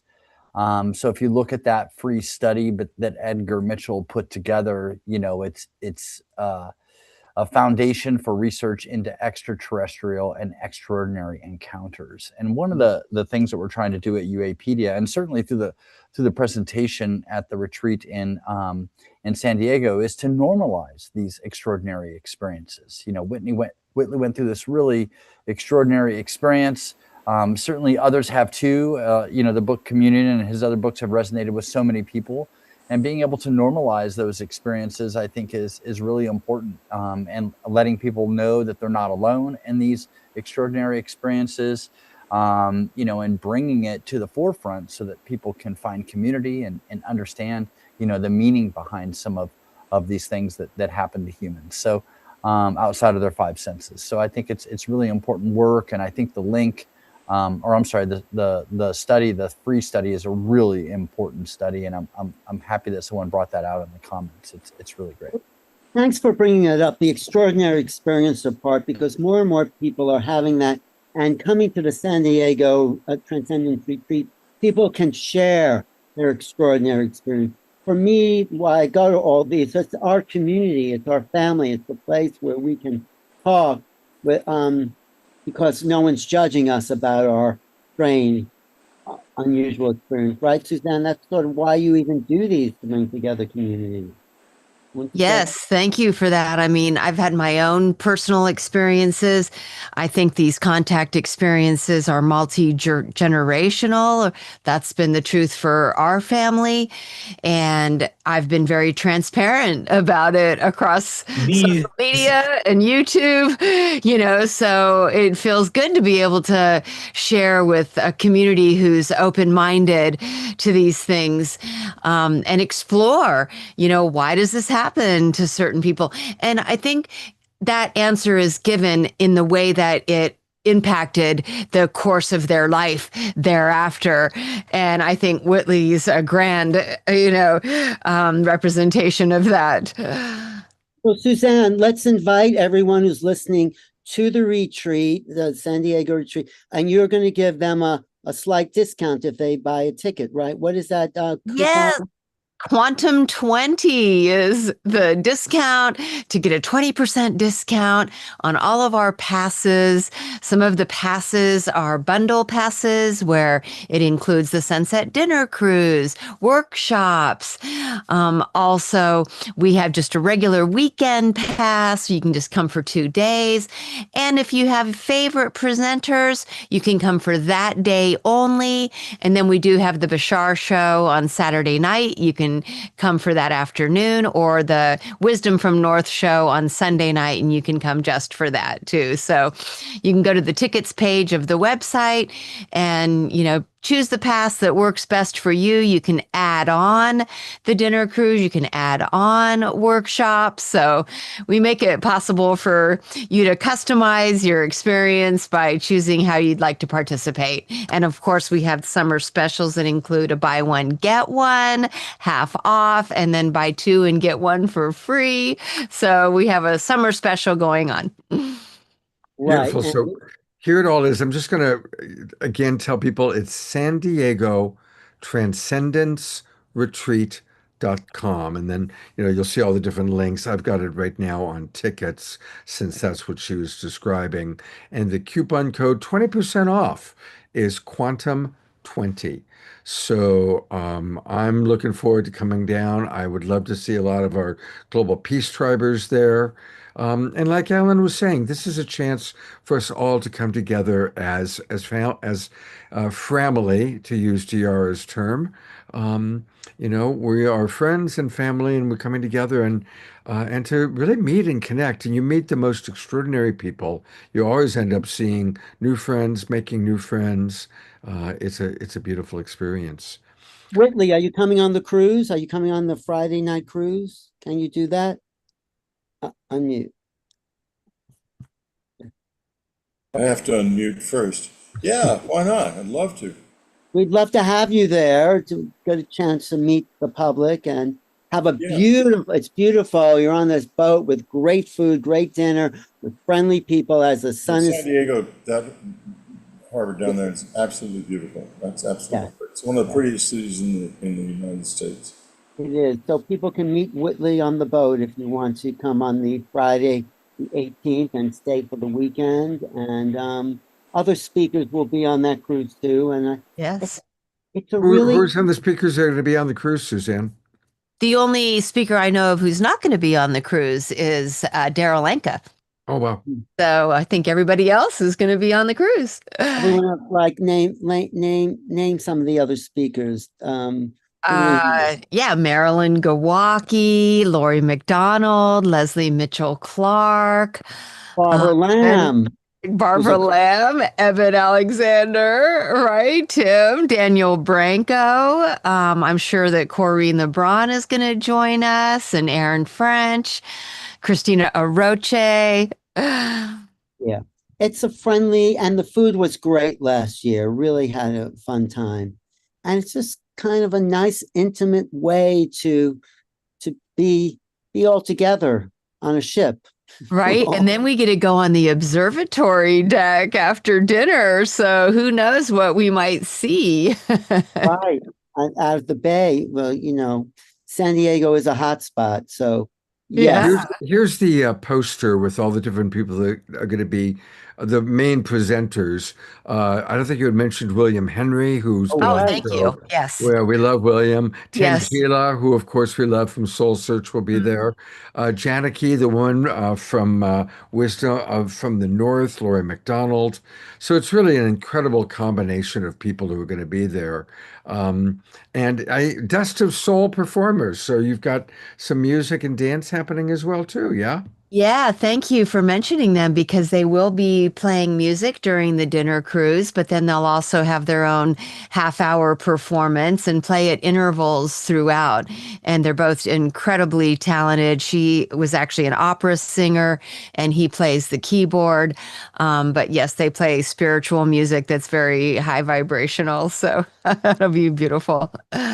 Well, as we wind down this part, one thing I wanted to mention, Whitley, is my wife passed away 14 years ago. She was only 52, and I had a very similar experience to yours.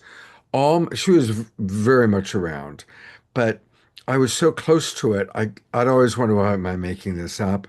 And it took all my different friends who were having amazing experiences with their lucid dream experiences, psychic conversations. I needed to hear it from them for about 3 months before I could trust my own direct experience with her. So I just wanted to say I really related, and I'm glad you shared your experience about Anne, and very similar to mine. It looks like you're all intentionally turned away from us. That's what you said. And how do we turn towards them, Whitley? How do we make contact? Good question. I think you have to give up a lot of things that we think are so necessary.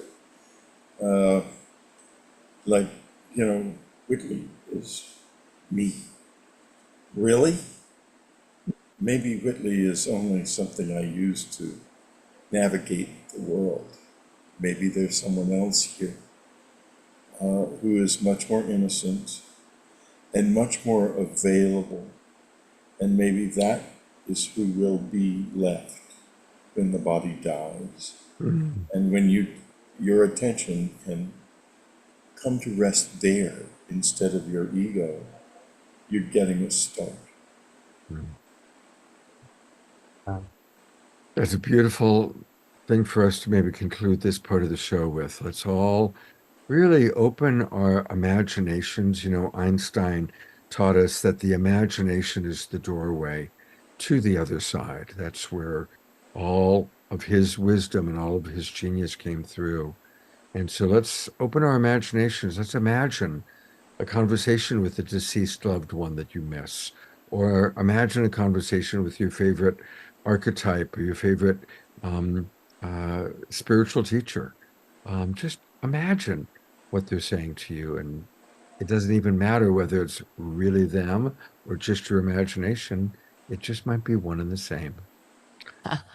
Beautifully said. Thanks, Scott. That just kind of flowed through. Yes. That was fun. Whitley, thank you so much for being with us. Looking forward to meeting you down in San Diego. Alan and Suzanne, thank you so much for putting this all together. And Tim, I'm your biggest fan. What you're doing with both the UAP Cons and UApedia is amazing. So I really, again, want to invite everybody, please go to uapedia.ai. I'll put everything in the chat one more time. And thank you. It's been a really beautiful, beautiful evening. Thank you. Thank you, Scott. Thank you so much for hosting. Absolutely. We have a little bit more show left. We are going to have a couple of Global Peace Tribe announcements, and then we are going to have our prayer time with Diara, and then we're going to have a closing song with our beloved brother Omashar. I always like to let people know what's coming up, and we've got two wonderful shows designed coming up this Saturday night. It's an evening with beloved friends. Omashar will be off on his adventures, and so Tatiana Speed is going to come in and be our musical guest. But it takes a village to replace Omashar. So we've also called upon Fanny and Vigari. So we're going to have Tatiana, Fanny, and Vigari providing musical experiences for us. And also, Donnie and Heather are going to take us on an entire journey that will include music and meditation and more.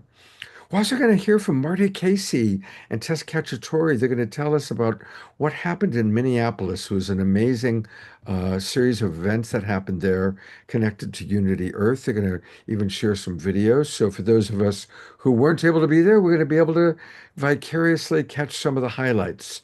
And then finally, John and Summer Raymer are going to be back with us.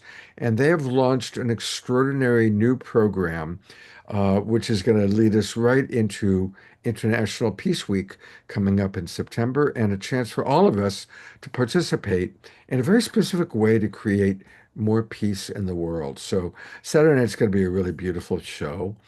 And then I think I'm going to actually bring up Diara to share about a week from tonight, Wednesday night, because this is a show that she and Reverend Jeffrey actually are both very involved in. So I'm going to bring you up, and I'm also going to bring up uh, Jeffrey if I can find him, if he's still in.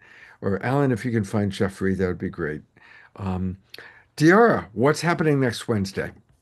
So next Wednesday, we are continuing our theme of Inside Out, which is what we're talking about tonight, is the subtle energies. And we're exploring educators on the cutting edge who are creating a new paradigm, who are revamping the educational system.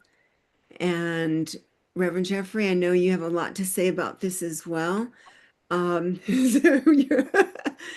and it's going to be fabulous. We're going to meet people on the cutting edge. Absolutely. And you have no idea, what the kind of work's being done. It's just such an inspiration when you see people, the education and children, and what's going to be happening and what Andrew Freeman is doing. It's the cutting edge about what we're going to be bringing in. And what's so hopeful and so exciting are the children and the education and what they're bringing into us. Our job is just to steward them in, try to support them and educate them into what we're learning here so that they can take it to the next level of evolution into the world that we really want to see. And they'll bring it in because they're coming in so curious, so gifted, and people like they need people like the teachers and so they need the teachers. And they're coming And we're going to hear from some of really great teachers. Marshall Lefferts is going to be back with us, Lee Kempter, Andrew Friedman, and a couple of new friends, Annie Margaret and Gabby Jubron. So, and our musical artist is going to be Gina Sala. And she's amazing, Scott. Gina is great. Gina is great. And so if we're getting the Omashar's positivity about Gina, what do you have to say about Gina, Omashar? Just that she is an amazing instrumentalist and very, very I've got coughing to do. She's just very famous worldwide, and as when you check out her bio, she's played with the most amazing people.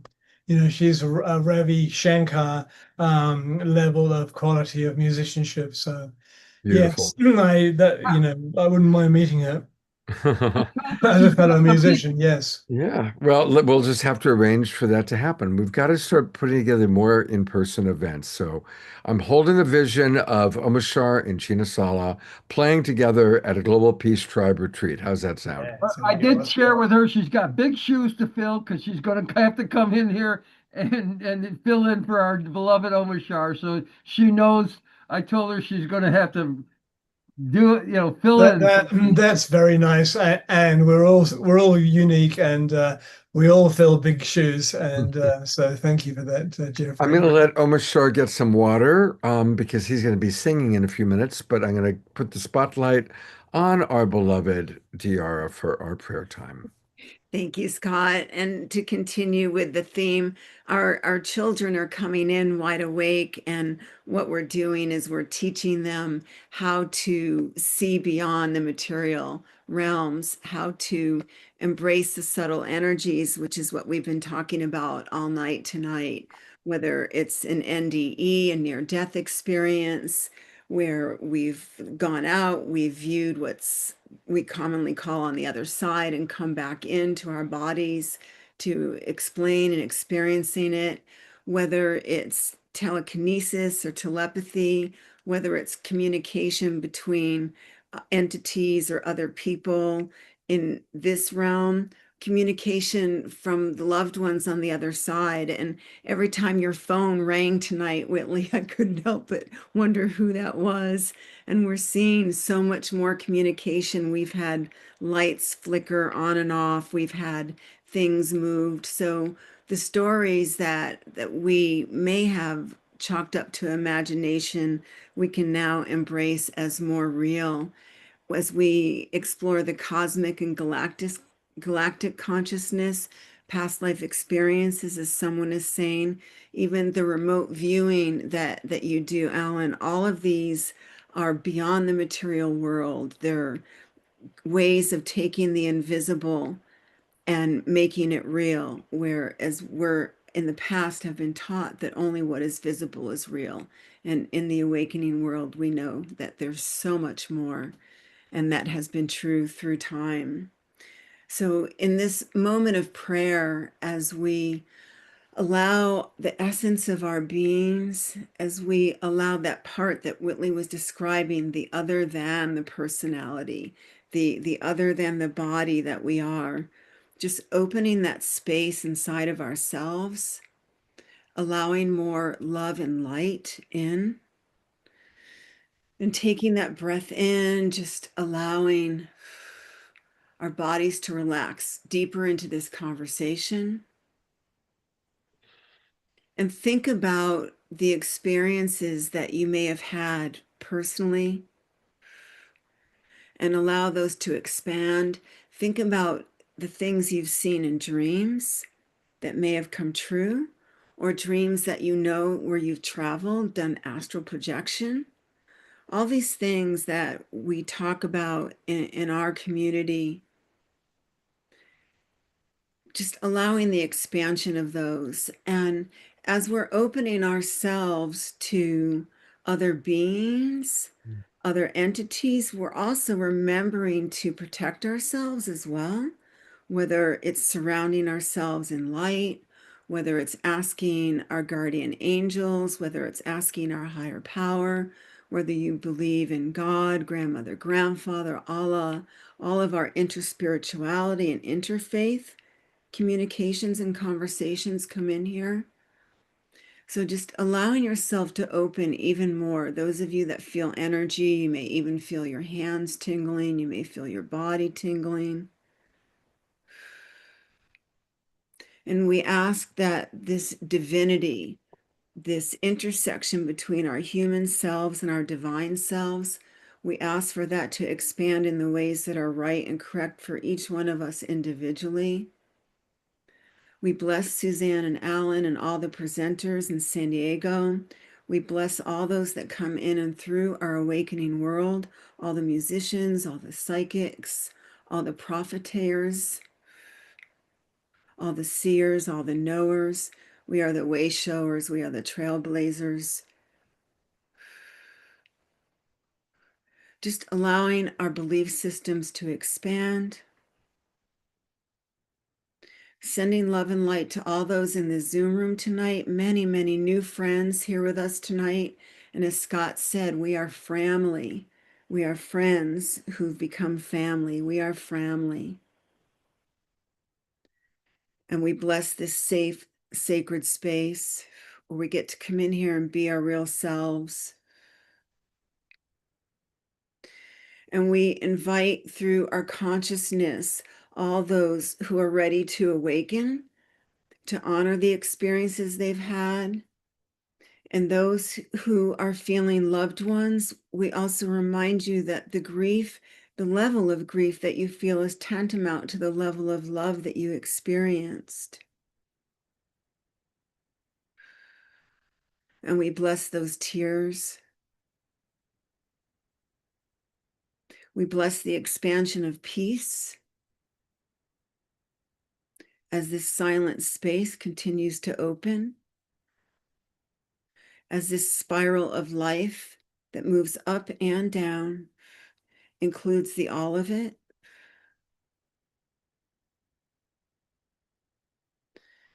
And we do this in ways that are right and safe for each of us.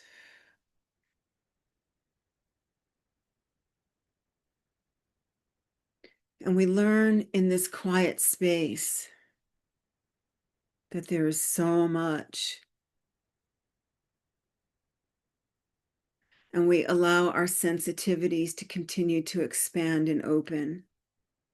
We allow our sensitivities to continue to lead us, and our sensibilities become even more sensitive as well. And we bless those that are just learning. We bless those that are just becoming. And in this sacred space that we've expanded, we send our prayers out to all those needing extra help in the physical, in their bodies, the beautiful body temples that holds these spirits, these souls. And we send love and light and that forgiveness that we spoke of out to all those, first to forgive themselves, and then to be able to look around through new eyes to forgive each other in that quantum love. May we continue to grow into our new formats, our new capacities, that we see through new eyes, that we love through new hearts, that we move through new bodies, our light bodies, our light beings, our light love. And as we, these beautiful sensitive souls that we are, as we encounter density, let us become more resilient in our ability to bounce back. Let us become more gentle in our ability to remain strong. And as we learn to embrace what we call these paradox,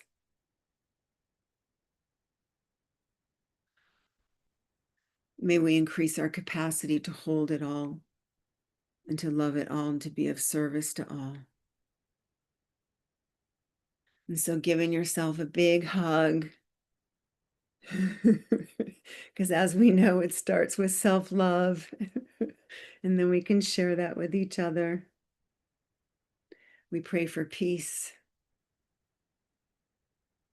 and we send that out beyond, beyond, beyond, and we see it come back. And we thank this higher truth for being present tonight. We bless all those that have walked the walk, that have had the courage to speak. And we bless the children that follow in our footsteps in all directions of time and space. And so it is. I'm going to go to gallery view and let's have a minute of silence to just all send prayers for whatever's in our heart.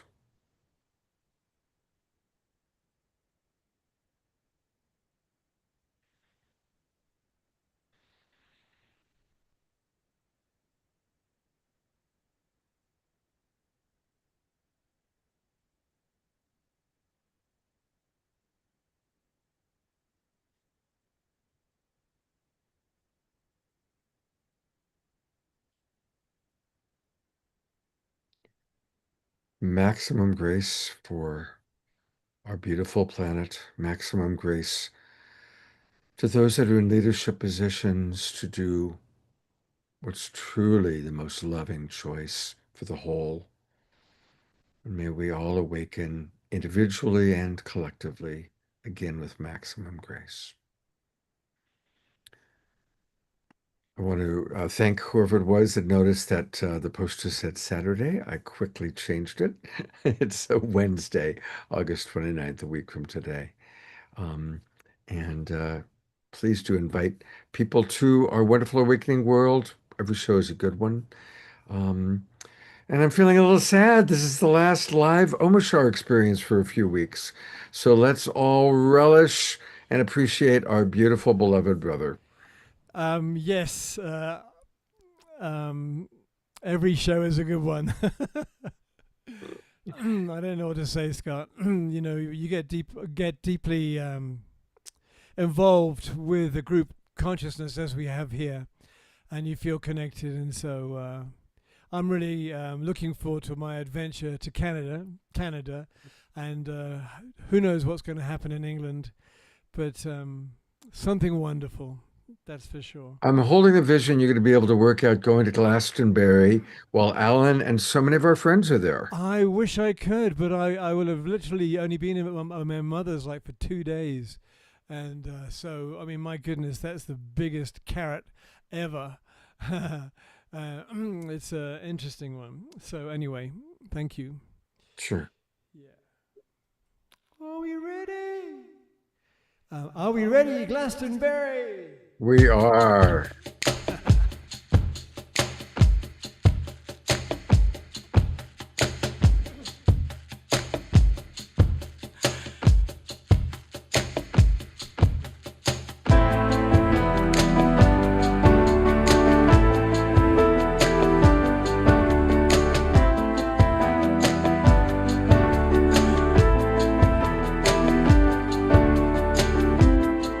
Let me shine a light inside, and I'll show you where your truth resides. And lift your eyes up to the skies, and I'll prove to you that nothing dies. Together we will rise again,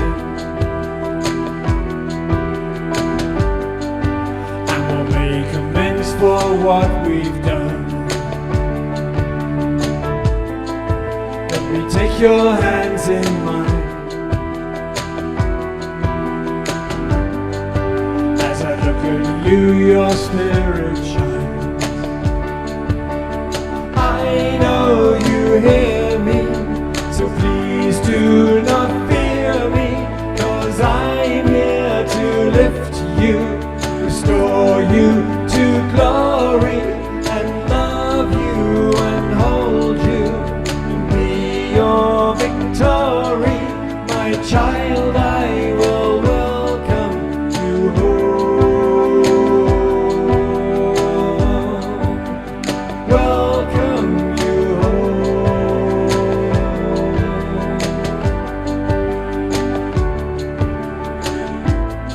You see, it's true that we are one,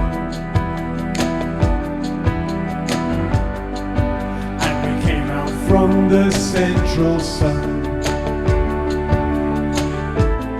So when you take a different view, and you dream awake, breathe out the new, the world will come alive again as we dance and sing and make new friends. I know you hear me, so please do not fear me, 'cause I'm here to lift you, restore you to glory, and love you and hold you, and be your victory. My child, I will welcome you home. Welcome you home.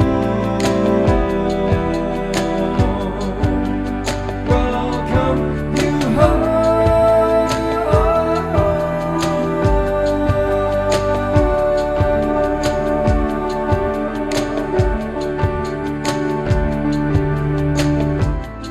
So let me shine a light inside. I'll show you where your truth resides. So let me take your hands in mine as I look at you, your spirit shines. Alright, here we go. Ian, I know you hear me, so please do not carry you, restore you to glory, and love you and and hold you, and be your victory, Gerald. My child, I will welcome you as well, you know. I'm getting lost.